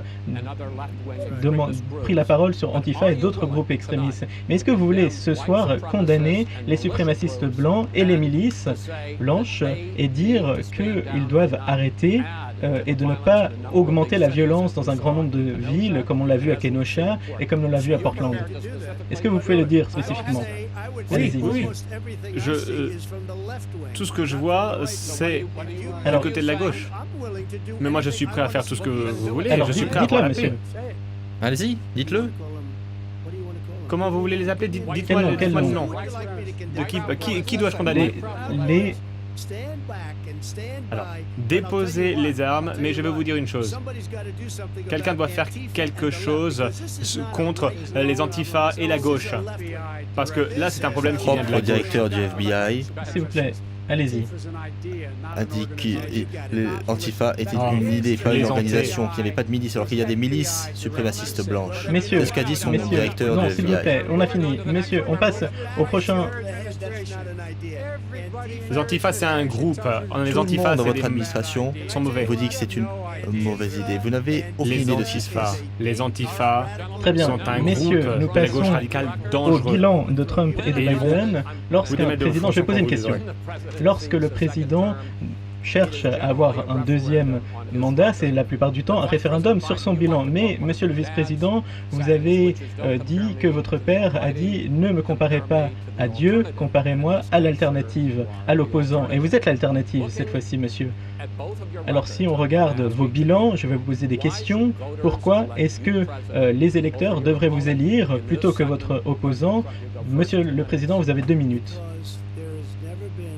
Parce que jamais auparavant a-t-on vu un président et une administration ayant fait autant que ce que j'ai fait en 3 ans et demi. Et ce, malgré la supercherie de l'impeachment, et vous avez vu ce qui s'est passé avec Hillary Clinton, qui était une arnaqueuse. Malgré toutes ces choses où j'ai dû me battre où j'étais affronté de partout. Il n'y a jamais eu une administration qui a pu faire ce que j'ai fait. Avant la Covid, la plus grande économie de l'histoire, le chômage le plus faible, tout fonctionnait très bien, tout allait très bien. Et surtout, nous allions trouver une unité. La première fois, depuis des années, on m'appelait et on me disait « peut-être que le moment est venu ». Bon, ensuite, on a été frappé par la Covid, mais on est en train de tout reconstruire. Reconstruire l'armée, Space Force, la force spatiale, etc. Nous avons réparé également l'aide aux anciens combattants. 308 000 personnes, anciens combattants, sont morts à cause de lui. Et nous avons eu de très bons records, des records de popularité parmi les anciens combattants. Nous nous occupons de l'armée. Nous avons fait un formidable travail. Et j'aimerais vous dire autre chose, le plus important peut-être. À la fin du premier mandat, j'aurai environ 300 juges fédéraux et juges au cours d'appel et j'espère 3 grands juges à la Cour suprême. C'est un record. On n'a jamais vu de tels records. Et vous savez pourquoi j'ai autant de juges? Eh bien, c'est parce que Obama et son vice-président ont abandonné 28 juges. On n'abandonne pas, on ne laisse pas de places vacantes. Ils ont laissé 128 postes de juges vacants. Et c'est parce qu'ils ont une philosophie différente. Moi, je dis, si vous nous laissez 128 postes vacants, vous ne pouvez pas être un bon président, vous ne pouvez pas être un bon vice-président. Mais je tiens à vous remercier parce que cela nous a donné, alors c'était peut-être plus que ce chiffre, mais à la fin de ce mandat, cela nous a permis d'avoir 300 juges, de nommer 300 juges. C'est un record. En regardant vos bilans, pourquoi est-ce que les électeurs devraient vous élire président plutôt que le président Trump? Vous avez 2 minutes, sans interruption. Sous ce président, nous sommes devenus plus faibles, plus malades, plus pauvres, plus divisés et plus violents. Lorsque j'étais vice-président, nous avons hérité d'une récession, on m'a demandé de la régler, c'est ce que j'ai fait, nous lui avons laissé une économie florissante et il a causé une récession, il a provoqué une récession, nous sommes plus faibles, le fait est que je fais face à Poutine, alors que lui est le pantin de Poutine. Il refuse de dire quoi que ce soit sur Monsieur les Ça a reçu soldats 3,5 américains. millions de dollars. Monsieur le Président, votre campagne était d'accord. Chaque personne, chaque candidat aurait 2 minutes sans interruption. Vous, votre campagne était d'accord, alors est-ce que vous pourriez respecter cet accord de votre campagne? Il ne tient jamais ses Non, promesses. je ne vous pose pas de question, c'est une question rhétorique. Je peux avoir Oui, 30 vous avez secondes un de peu plus, très bien. Troisièmement, nous sommes pauvres. Les milliardaires sont beaucoup plus riches. Augmentation de 2 à 4 milliards de plus. Et vous, à cause du Covid, vous êtes plus pauvres sur la violence. Lorsque nous avons fini notre mandat avec le président Obama, il y avait une diminution de 15% de la criminalité. Alors que sous son mandat, la violence a augmenté. Sur la division, nous ne pouvons continuer à être aussi divisés. La nation ne peut être aussi divisée. Et au sujet de mon fils, la façon dont vous parlez de l'armée, la façon dont vous les critiquez, dont vous les décrivez comme des losers, mon fils a été en Irak. Il a passé une année sur place. Il a eu le Bright Star, il a eu une médaille nationale. Il n'était pas un loser, il a été un patriote. Et les personnes laissées sur place, les personnes qui ont perdu la vie là-bas, étaient des héros. Vous parlez de Hunter? Je parle de Beau Biden, Je connais mon pas fils. Beau. Moi, je sais que Hunter a été rejeté de l'armée. Il a été rejeté n'est pas vrai. dans la honte. Et il n'avait pas de travail jusqu'à ce que vous deveniez vice-président. Tout Et cela il a n'est qu'un fait tissu de une mensonges. fortune en Ukraine, en Chine, à Moscou C'est tout et simplement dans bien faux. d'autres pays. Il a fait une fortune. Messieurs, Et il n'avait pas de boulot. Mon fils, comme de nombreuses personnes que vous connaissez chez vous, a eu un problème de drogue. Il a réussi à le surmonter. Il a réglé ce problème. Il a travaillé ce problème. Je suis fier de lui. Je suis fier de mon fils. très bien. Messieurs, Et pourquoi il a on lui a reçu des pas dizaines de donné milliers de dollars? des dizaines de millions de dollars. Monsieur Trump, Ça a été totalement discrédité. Nous avons déjà parlé de cela. Je pense que les citoyens américains veulent parler de questions de substance plutôt. En tant que modérateur, je vais prendre une décision. 3,5 millions de dollars de Moscou. Alors parlons. Je pense que c'est un sujet Messieurs, important. Ce rapport a été totalement discrédité. Même Mitt Romney a dit que ce rapport avait été écrit pour des raisons politiques. J'aimerais bien parler du changement climatique. Les incendies de forêt brûlent dans l'Ouest, ils ont détruit des hectares entiers, ils ont déplacé des centaines de milliers de personnes. Lorsque les responsables des États ont dit que c'est à cause du changement climatique, vous avez dit que la science ne le sait pas, Monsieur Trump. Vous avez dit cela. Au cours des 4 dernières années, vous avez fait sortir les États-Unis des accords de Paris. Vous avez aussi, vous êtes revenu sur un certain nombre de réglementations du gouvernement Obama. Que pensez-vous sur la science du changement climatique et que ferez-vous au cours des 4 prochaines années pour trouver une solution? Je souhaite de l'eau pure, de l'air pur, un très bel air. Nous avons aujourd'hui le moins de carbone. Regardez nos chiffres. Nous avons de formidables résultats. Je n'ai pas détruit nos entreprises. Nos entreprises ne doivent pas mettre la clé sous la porte. Regardez l'accord de Paris. C'était un accord catastrophique de notre point de vue. Et les gens sont ravis de la situation. En effet, nos entreprises s'en sortent bien. Concernant les incendies de forêt, il faut une bonne gestion des forêts, en plus de tout le reste. Le sol des forêts est plein d'arbres morts, qui sont tombés depuis des années et des années. On fait tomber une allumette et tout brûle. Il faut bien gérer les forêts.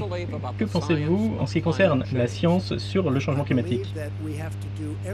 Je crois qu'il faut faire tout ce que nous pouvons pour avoir du bon air, de la bonne eau et faire tout le reste. Nous plantons 1 milliard d'arbres. Il y a un projet, 1 million d'arbres, 1 milliard Est-ce que vous d'arbres. pensez que les êtres humains et la pollution humaine, les gaz à effet de serre contribuent au réchauffement Je pense que planétaire? beaucoup de choses contribuent, mais oui, dans une certaine mesure, oui. Mais je pense également qu'il faut mieux gérer nos forêts. Chaque année, on m'appelle. La Californie brûle. La Californie brûle.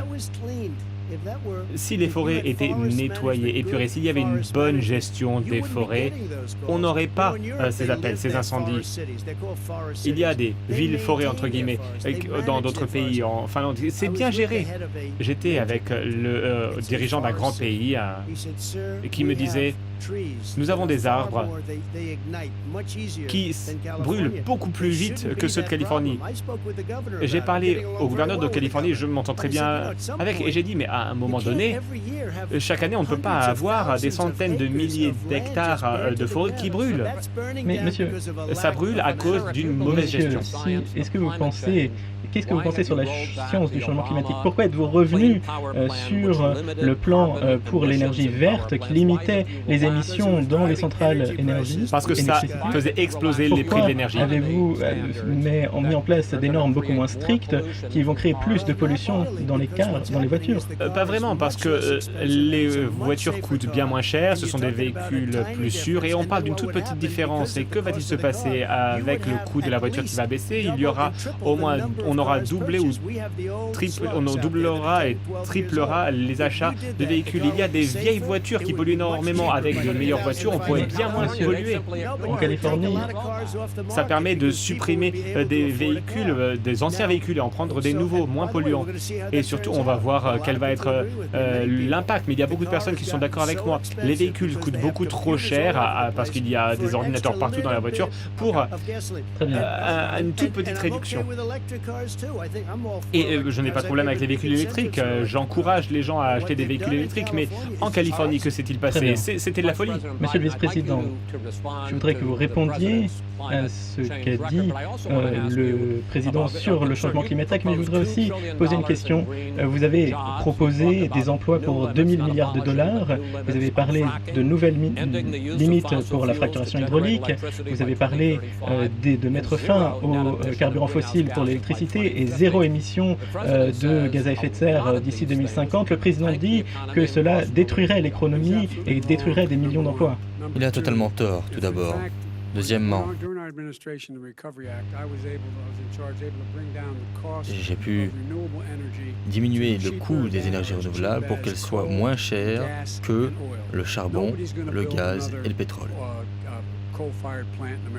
Personne ne construira d'usine à charbon.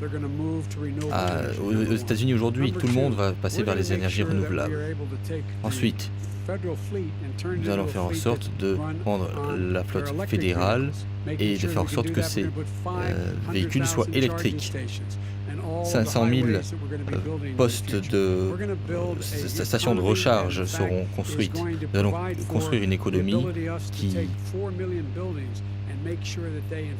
transformera 4 millions de bâtiments pour les rénover, pour qu'ils soient mieux isolés, pour qu'ils émettent beaucoup moins de gaz à effet de serre en raison de la diminution du chauffage. Nous pouvons faire beaucoup de choses au même moment. Nous pouvons avoir une production d'énergie neutre en carbone d'ici 2035. Créer des millions d'emplois bien payés, pas 15 $ de l'heure, mais des vrais bons salaires avec de nouvelles infrastructures qui soient vertes.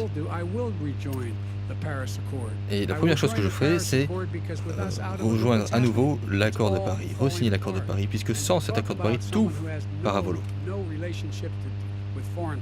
Et en matière de politique étrangère, vous voyez que les forêts brésiliennes brûlent et la forêt amazonienne capture plus de carbone que toutes les forêts américaines, par exemple. Il faut faire quelque chose à ce sujet. Donc je ferai en sorte que les pays du monde collectent 20 milliards de dollars pour mettre un terme à la déforestation.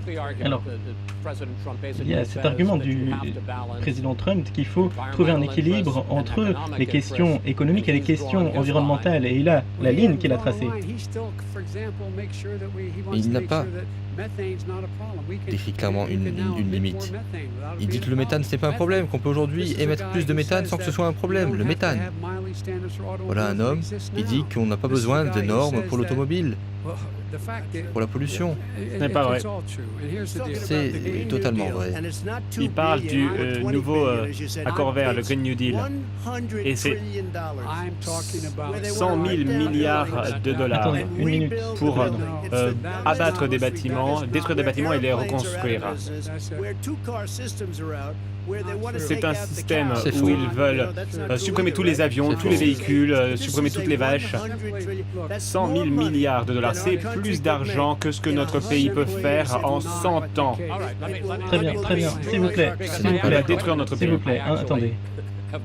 J'ai vraiment étudié vos plans et dit d'améliorer des millions de bâtiments, rénover des maisons, 1,5 million de maisons avec une efficacité énergétique. Et la question est la suivante, c'est la question du président et un certain nombre de personnes qui soutiennent le président diraient il semble que ça va coûter beaucoup d'argent et être mauvais pour l'économie. Ce que ça va faire, c'est créer des centaines de milliers d'emplois bien rémunérés. Ça va coûter cher. Ça va créer des millions d'emplois bien rémunérés et des diminutions d'impôts pour l'isolation des bâtiments. Regardez ce qu'on fait aujourd'hui pour faire face aux ouragans. Il n'a pas de réponse. Il dit qu'il faudrait peut-être d'ailleurs envoyer un missile nucléaire pour arrêter les ouragans.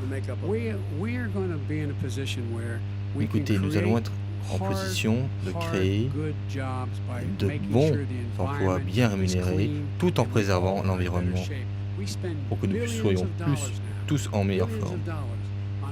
Aujourd'hui, nous dépensons des milliards de dollars pour lutter contre les inondations, les ouragans, l'augmentation du niveau de la mer. Nous sommes en danger. Regardez ce qui se passe dans le Midwest. Tout cela ne se passait pas par le passé, tout comme dans l'Iowa. Tout ça, c'est à cause du réchauffement climatique. Nous devons réussir à nous rassembler au niveau international. Voilà pourquoi nous devons rejoindre l'accord de Paris. Alors pourquoi il ne l'a pas fait pendant qu'il était vice-président? Pourquoi vous n'avez pas... Bon, la Chine envoie des polluants dans l'air, la Russie aussi, donc la Chine, la Russie, et surtout, il a fait quelques déclarations. Le Green New Deal, c'est 100 000 milliards de dollars. Ce n'est pas mon plan. Le Green New Deal n'est pas mon plan. Très bien, s'il vous plaît. Très bien. Attendez, messieurs. Il a parlé de l'armée. Lui et ses amis ont inventé Très bien. Ce n'est pas vrai. C'est la fin du segment. Monsieur le C'est vice-président. lui qui a dit que l'armée était plein de connards stupides. Il a dit ces mots-là. S'il vous plaît, monsieur, Moi, je arrêtez. ne les appellerai jamais S'il vous comme plaît, ça. arrêtez. C'est lui qui a menti. Allez-y, Montrez-nous monsieur le vice-président, la vidéo. est-ce que vous pouvez répondre à cette question? Dernière question, je ne me souviens plus de votre question, Je ne sais plus, puisqu'il moi non n'arrête pas plus. de m'interrompre. Sur l'économie et sur cette question des coûts. Et le Green New Deal et vos changements écologiques. Le Green New Deal s'autofinancera à l'avenir. Nous n'allons pas construire des usines qui soient des usines polluantes. Vous soutenez le Green New Deal? Vous le soutenez? Non, je ne soutiens pas le Green New Deal. Oh, quelle grande déclaration, c'est incroyable. Vous venez juste de perdre la gauche radicale. Je soutiens le plan Biden. Très bien. Le plan Biden n'est pas ce qu'il appelle le Green New Deal radical. Le dernier segment, l'intégrité des élections. Alors que nous sommes ensemble ce soir, des millions d'Américains reçoivent des bulletins par correspondance et vont voter en avance. Devrait-on avoir confiance et penser que cette élection sera juste et équitable? Que ferez-vous au cours des 5 dernières semaines et plus, pas seulement jusqu'au jour de l'élection, mais après, pour le compte de ces votes par correspondance, après l'élection, le jour de l'élection, qu'allez-vous faire pour rassurer les citoyens américains, pour dire que le prochain président sera le vrai gagnant de ces élections? Monsieur le vice-président, vous avez la parole. Je suis préparé à laisser les gens voter. Si vous allez sur iwillvote.com, ils peuvent décider comment ils vont voter, à quel moment ils vont voter. Son propre directeur de la sécurité intérieure et du FBI ont dit qu'il n'y avait pas de preuves que le vote par correspondance soit manipulé ou soit de la triche. C'est ce qu'ils ont dit. En réalité, il y a des millions de personnes en raison du Covid qui vont voter par correspondance, comme il le fait par ailleurs. Il envoie son vote en Floride.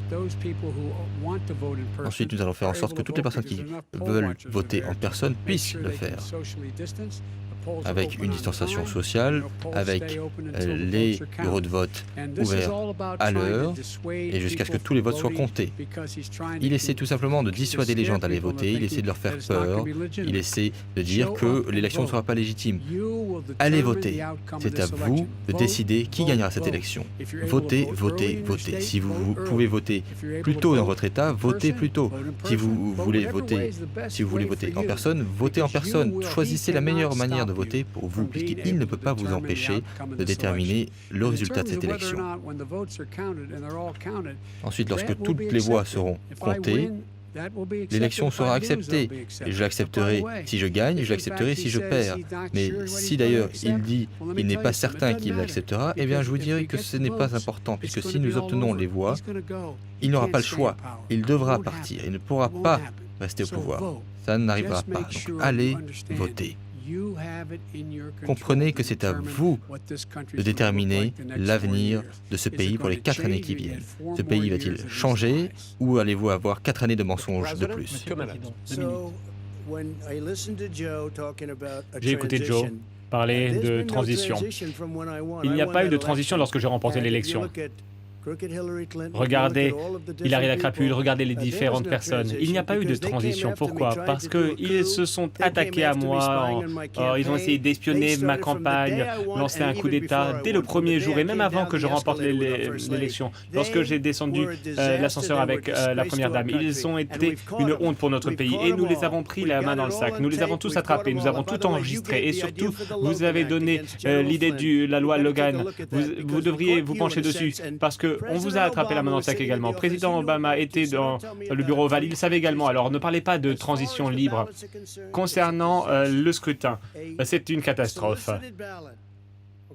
Il y a les scrutins, les bulletins de vote envoyés à la demande sont acceptables. On fait une demande de bulletin, on le reçoit. Mais si on reçoit un bulletin, ils envoient des millions de bulletins à travers le pays. Il y a des fraudes, on l'a vu, on a vu des bulletins un petit peu partout. Il y avait des bulletins dans des corbeilles à papier avec écrit Trump dessus. Ils envoient des bulletins partout. Ils envoient 2 bulletins, 1000 bulletins, tout le monde a 2 bulletins chacun. Il va y avoir une fraude inédite. Le 3 novembre, vous allez voir qui a gagné l'élection, et je pense qu'on va avoir de très bons résultats, parce que les Américains sont ravis de notre travail qu'on a fait, mais on ne saura peut-être pas pendant un mois qui a remporté l'élection, parce que ces bulletins vont être un petit peu partout. Regardez ce qui s'est passé à Manhattan, regardez ce qui s'est passé dans le New Jersey, regardez ce qui s'est passé en Virginie, un autre État. Ils ne perdent pas 2%, 1%, c'est trop d'ailleurs. Une élection, ça peut être moins d'1% de différence. Ils perdent 30 à 40%. C'est une fraude et c'est une honte, une arnaque. Imaginez, vous dites il faut poster le bulletin avant le 10 novembre. 10 novembre, ça veut dire 7 jours après l'élection, après les résultats de l'élection. Tous les États dirigés par les démocrates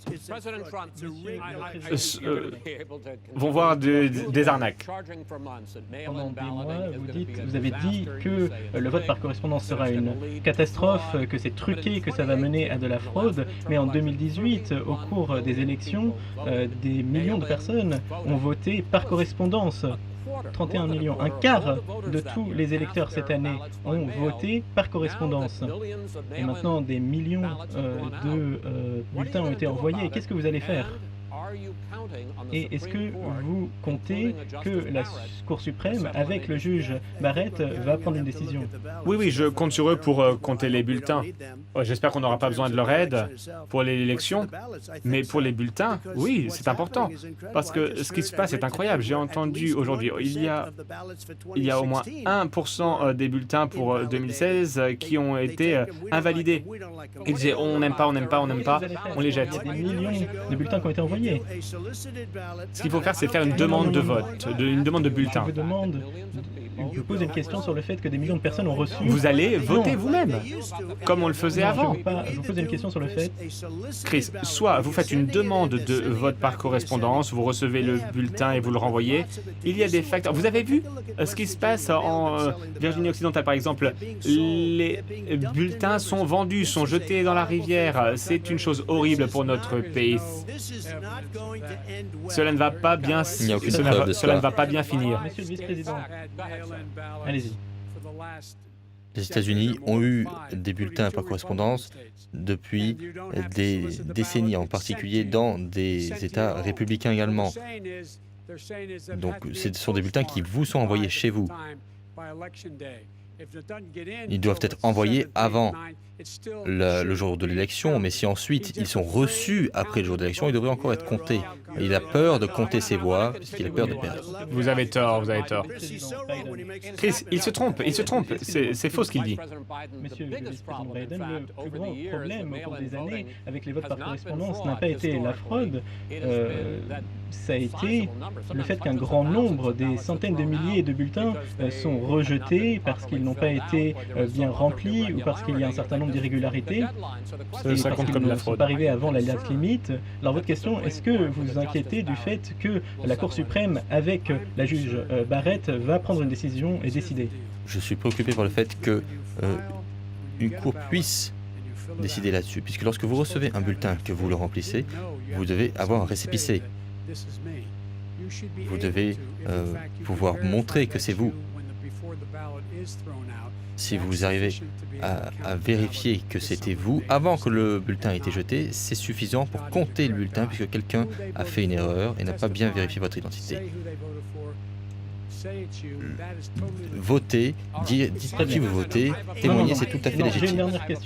J'ai une dernière question, messieurs. Des millions de bulletins qui ont été envoyés. Vous savez que ça ne peut pas être fait, ils ne peuvent pas être comptés. On a déjà vu des fraudes, énormément de fraudes. 80 millions de bulletins. C'est une honte. Les États, des travailleurs des élections sont empêchés de traiter les bulletins. Ils ne peuvent pas les sortir d'une enveloppe avant le jour de l'élection. Ça veut dire qu'il y a beaucoup de chances, puisqu'il y aura un grand nombre de votes par correspondance supplémentaires, qu'on ne saura pas le jour de l'élection, le soir de l'élection, qui est le gagnant, que ça pourrait prendre des jours, des semaines avant que l'on découvre qui est le nouveau président. Donc d'abord pour vous, Monsieur le Président, ensuite pour le vice-président, j'espère qu'il n'y aura pas d'interruption. Est-ce que vous allez demander à vos supporters de rester calmes pendant cette période, de de ne pas créer des émeutes. Est-ce que vous allez prêter serment ce soir que vous n'allez pas déclarer la victoire jusqu'à ce que cette élection soit certifiée de manière indépendante? Monsieur le Président Trump, vous avez la parole. Je vous encourage à aller dans les bureaux de vote et surveiller le dépouillement. J'encourage mes partisans à faire ça. Comme vous le savez, aujourd'hui, il y a eu un grand problème à Philadelphie. Ils sont allés regarder, les poll watchers, les scrutateurs, et ils ont été sortis de la salle. Ils n'ont pas pu observer. Pourquoi? Eh bien, parce qu'à Philadelphie, il y a des choses crapuleuses qui se passent. J'encourage mes partisans. J'espère que ce sera une élection juste et équitable. Si elle est juste et équitable, je suis d'accord. Mais si je vois des dizaines de milliers de bulletins manipulés, je ne serai pas d'accord. Je ne vous suivrai pas. Cela signifiera qu'il y a une élection frauduleuse. Ils envoient des millions de bulletins. Ces personnes ne sont pas équipées pour les gérer. Surtout, ils trichent. Ils ont trouvé des bulletins dans la poubelle il y a 3 jours. Et il y avait écrit des bulletins envoyés par l'armée. Et ils étaient tous pour Trump. Vous pensez que c'est une bonne chose? La dernière question pour vous. Est-ce que vous allez demander à vos supporters d'être calmes pendant le compte des bulletins? Et est-ce que vous allez prêter serment de ne pas déclarer la victoire avant une certification indépendante? Oui. Et on va compter les bulletins, comme vous l'avez dit. Dans certains États, ces bulletins ne peuvent pas être ouverts avant le jour d'élection. Et s'il y a des milliers de bulletins, ça va prendre un peu de temps. Et d'ailleurs, notre armée vote par correspondance depuis la fin de la guerre de sécession, pour ainsi dire. Donc pourquoi ce ne serait pas une fraude pour eux, mais ça le serait pour les autres? C'est le même processus. Personne n'a établi de preuves de fraude en rapport avec les votes par correspondance. Ça a déjà été prouvé. S'il vous plaît. Vous avez eu la possibilité de répondre. Monsieur Biden, vous avez la parole. Il ne sait pas du tout de quoi il parle. Moi, je vais accepter le résultat et il va le faire également. Vous savez pourquoi? Puisqu'une fois que le gagnant est déclaré après le décompte de tous les bulletins, ce sera la fin de l'histoire. Si c'est moi le gagnant, tant mieux. Si ce n'est pas moi, je soutiendrai la décision du peuple américain. Je ne veux pas être un président seulement pour les démocrates, je veux être un président pour les démocrates et les républicains. Ce n'est pas son cas. Messieurs, c'est la fin de ce débat. Nous allons arrêter maintenant et ça va continuer dans d'autres débats. Nous allons continuer. Monsieur le Président Trump, Monsieur le Vice-président Biden, ça a été 1h30 très intéressante. Je voudrais vous remercier d'avoir participé à ce premier de 3 débats. Nous voulons remercier Case Western Reserve University et Cleveland Clinic d'avoir organisé cet événement. Le prochain débat, sponsorisé par la Commission sur les débats présidentiels, sera le 7 octobre à l'Université de l'Utah, à Salt Lake City. Ce seront les nominés pour la vice-présidence, Mike Pence et le sénateur Kamala Harris, qui vont faire ce débat. Nous espérons que vous serez là. D'ici là, merci beaucoup et bonsoir. Merci d'être avec nous, toujours en direct sur France 24. On vient donc d'assister à ce premier débat entre les 2 prétendants à la Maison-Blanche, un débat haut en couleur. On retiendra que pour Joe Biden, Donald Trump est un clown ou un menteur. Pour le président américain, son adversaire démocrate n'a rien d'intelligent et est aux mains de la gauche radicale. Et puis, on vient d'entendre cette dernière séquence de Donald Trump qui a mis en garde contre des fraudes inédites pendant la présidentielle. Un premier débat donc dans la course à cette Maison-Blanche très cacophonique où les petites piques ont fusé. Avec nous toujours pour décrypter ce match, à mes côtés, Gauthier Rybinski, notre spécialiste de questions internationales à France 24.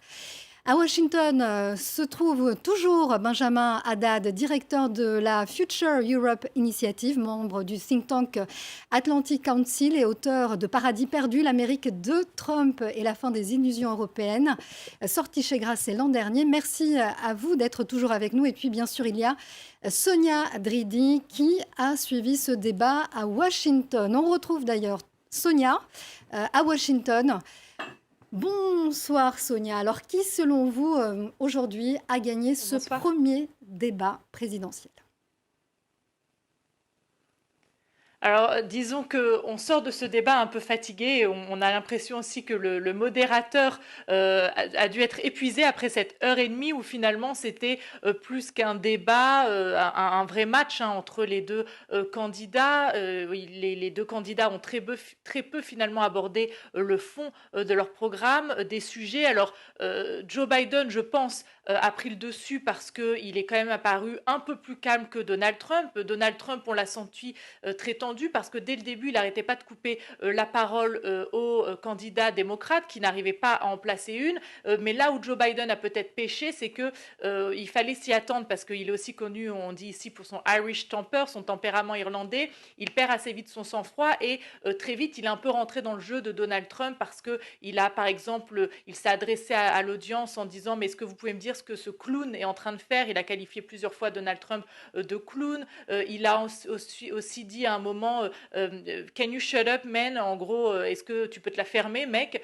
Donc ça, pour des électeurs qui attendent quand même un niveau un petit peu au-dessus, notamment côté démocrate, même si ça plaît à certains le fait que finalement Joe Biden ne se laisse pas intimider, ne se laisse pas faire, on avait l'impression, notamment en regardant les réseaux sociaux, que beaucoup finalement se disaient que c'était un niveau assez déplorable de ce débat, et donc finalement Joe Biden qui on le sentait parfois perdu son sang-froid, mais en tout cas, il est quand même resté, on va dire, plus calme que Donald Trump. Il semblait maîtriser aussi davantage les sujets. Il avait aussi des thèmes sur lesquels il pouvait attaquer assez facilement Trump, notamment sur la crise sanitaire. Il a dit que avec Donald Trump, le pays était plus malade, qu'il allait moins bien. Les deux candidats se sont affrontés également sur le thème des tensions raciales.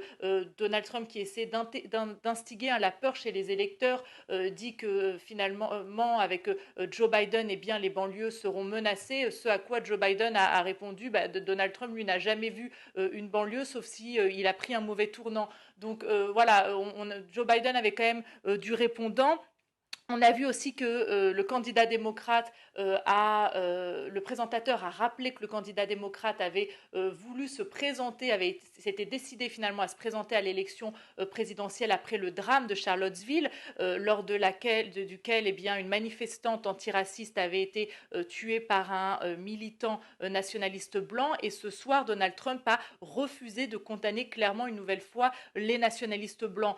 Donc ça, c'est quand même pour peut-être les électeurs, le peu d'électeurs qui hésitent, ou pour les électeurs indépendants, ça peut peser aussi dans la balance. Et puis à la fin du débat, on a vu que Joe Biden a essayé de ramener un peu le calme, puisque Donald Trump a de nouveau insinué qu'il y allait avoir des fraudes électorales, qu'il allait pousser ses partisans à aller observer le vote. Donc on peut s'attendre aussi à des situations tendues dans les bureaux de vote.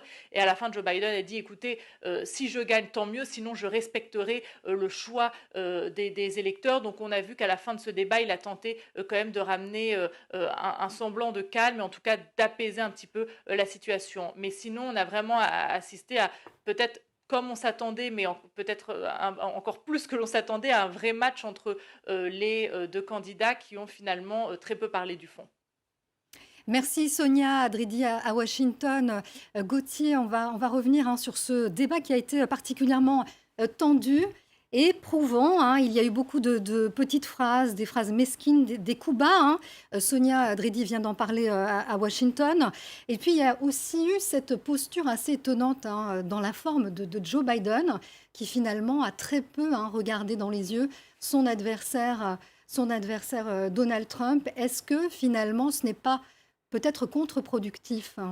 C'est-à-dire, on comprend bien que Joe Biden, dans sa volonté de garder son sang-froid, ait voulu éviter justement de croiser le regard de Trump, qui a essayé, par une forme d'obstruction sonore quasi permanente, de perturber Joe Biden. Le problème, c'est que c'est à double tranchant, cette affaire, parce que Joe Biden, en regardant les Américains droit dans les yeux, comme on pourrait dire, a donné parfois l'impression qu'il évitait justement le combat. Alors, c'est vrai que ce combat, et là je suis tout à fait d'accord avec ce que Sonia Adridi a dit, on est arrivé là avec ces deux candidats, avec le climat crispant, avec tout ce qu'on a dit sur l'Amérique clivée, au degré zéro de l'expression politique. C'est effectivement lamentable. Lamentable qu'on soit, que l'un soit crispé au point de ne pas vouloir parler et que l'autre s'attache à des questions qui sont... Alors on a vu, il a essayé à un moment de taper sur le fils de Joe Biden, dont on a pu penser qu'il avait touché des commissions à la fois en Ukraine et pourquoi pas des Chinois. On en est à ce stade-là. Et de l'autre côté, vous avez un candidat qui n'ose pas regarder son adversaire parce qu'il se dit « je vais peut-être tomber dans le travers de cet adversaire ». Alors, vous avez donc ce constat-là, zéro sur le degré politique, on est d'accord. Le saucissonnage de 2 minutes en 2 minutes, alors qui est bien pour essayer de respecter un minimum d'ordre, mais personne ne dit rien. Et puis, un modérateur dont on aurait aimé presque qu'il soit, lui, l'animateur plus intervenant du débat et surtout qu'il puisse corriger le nombre de contre-vérités, pour ne dire que ça, qui ont été proférées ce soir. Là, c'est un problème de vérification. C'est que vous avez... alors, on va dire sans parti pris que Joe Biden a prêté moins le flanc à ça parce qu'il s'est moins engagé sur quantité de choses. Donc, en disant moins, on évite plus de mensonges. Mais de l'autre côté, sur les produits manufacturés, sur la fiscalité, sur l'armée, pour ne prendre que ces 3 sujets, que de mensonges. Et là, vous avez un modérateur qui manifestement aurait la capacité de dire ça c'est faux, ça c'est inexact, et qui ne peut pas. Donc, à la fois le degré zéro du discours politique et une organisation tellement cadenassée que finalement on en oublie à la fois le contenu et sa véracité.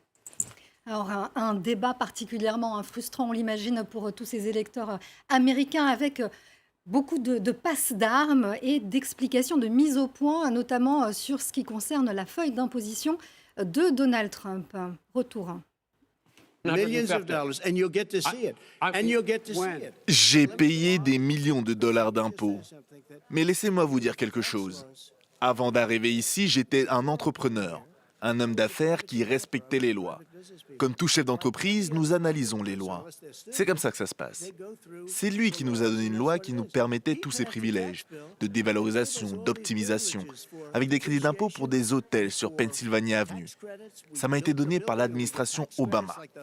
C'est incroyable.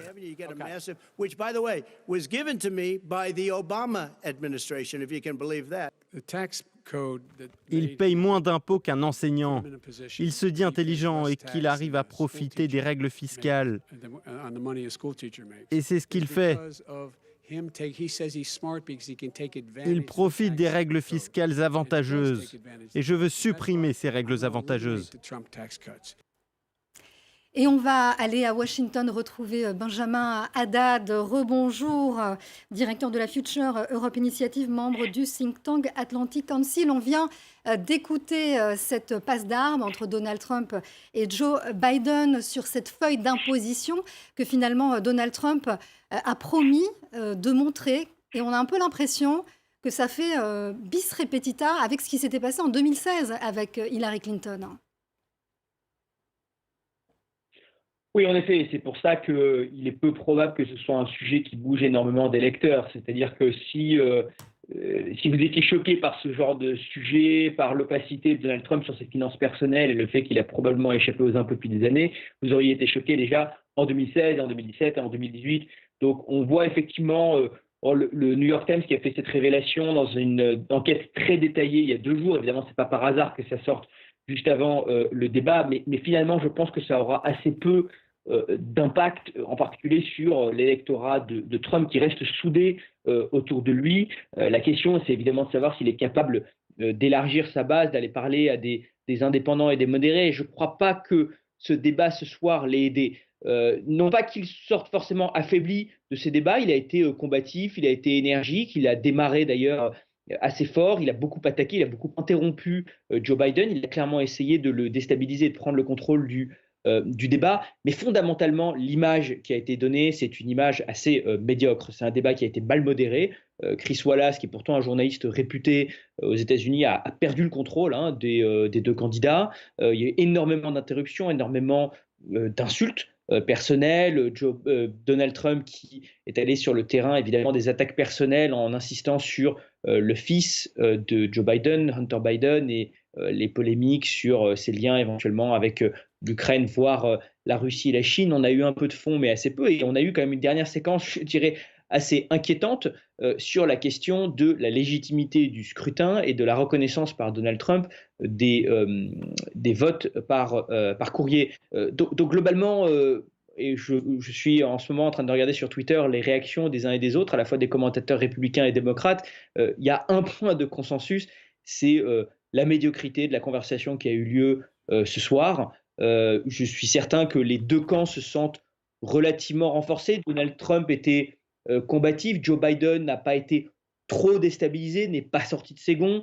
Donc au final, plutôt match nul. Si évidemment on va vérifier, faire du fact-checking des uns et des autres, je pense qu'on verra beaucoup plus de mensonges ou d'inexactitudes de la part de Donald Trump. Mais je ne crois pas que c'est un sondage qui bougera beaucoup les lignes, mais il continuera de renforcer le désaveu et le discrédit auprès de nombreux Américains de leur classe politique.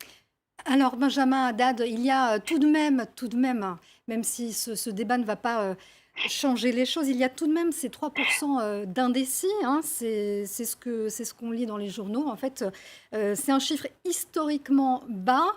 Comment, en fait, ces indécis vont-ils se décider si ce n'est pas, en fait, sur ces débats présidentiels, pour la présidentielle? Alors, c'est vrai, vous avez raison, les débats vont jouer à la fois pour les indécis et évidemment les dernières semaines de campagne joueront, il y a ce que les commentateurs américains appelaient la surprise d'octobre. Rappelez-vous, la dernière fois, le directeur du FBI, James Comey, avait rouvert l'enquête sur les emails d'Hillary Clinton à peu près 10 jours avant l'élection et ça avait eu un impact très négatif sur la fin de la campagne d'Hillary Clinton. Donc les dernières semaines, et ce qui peut se passer à la fois lié au Covid ou à l'actualité internationale, peut jouer. Un autre enjeu, c'est évidemment donc la mobilisation de la base, c'est faire en sorte que chaque candidat puisse galvaniser ses électeurs et qu'ils se déplacent en particulier dans les États clés, dans les États qui vont jouer l'élection, c'est 5 ou 6 États dans le Nord, le Michigan, le Wisconsin, l'Ohio, mais aussi des États comme la Floride.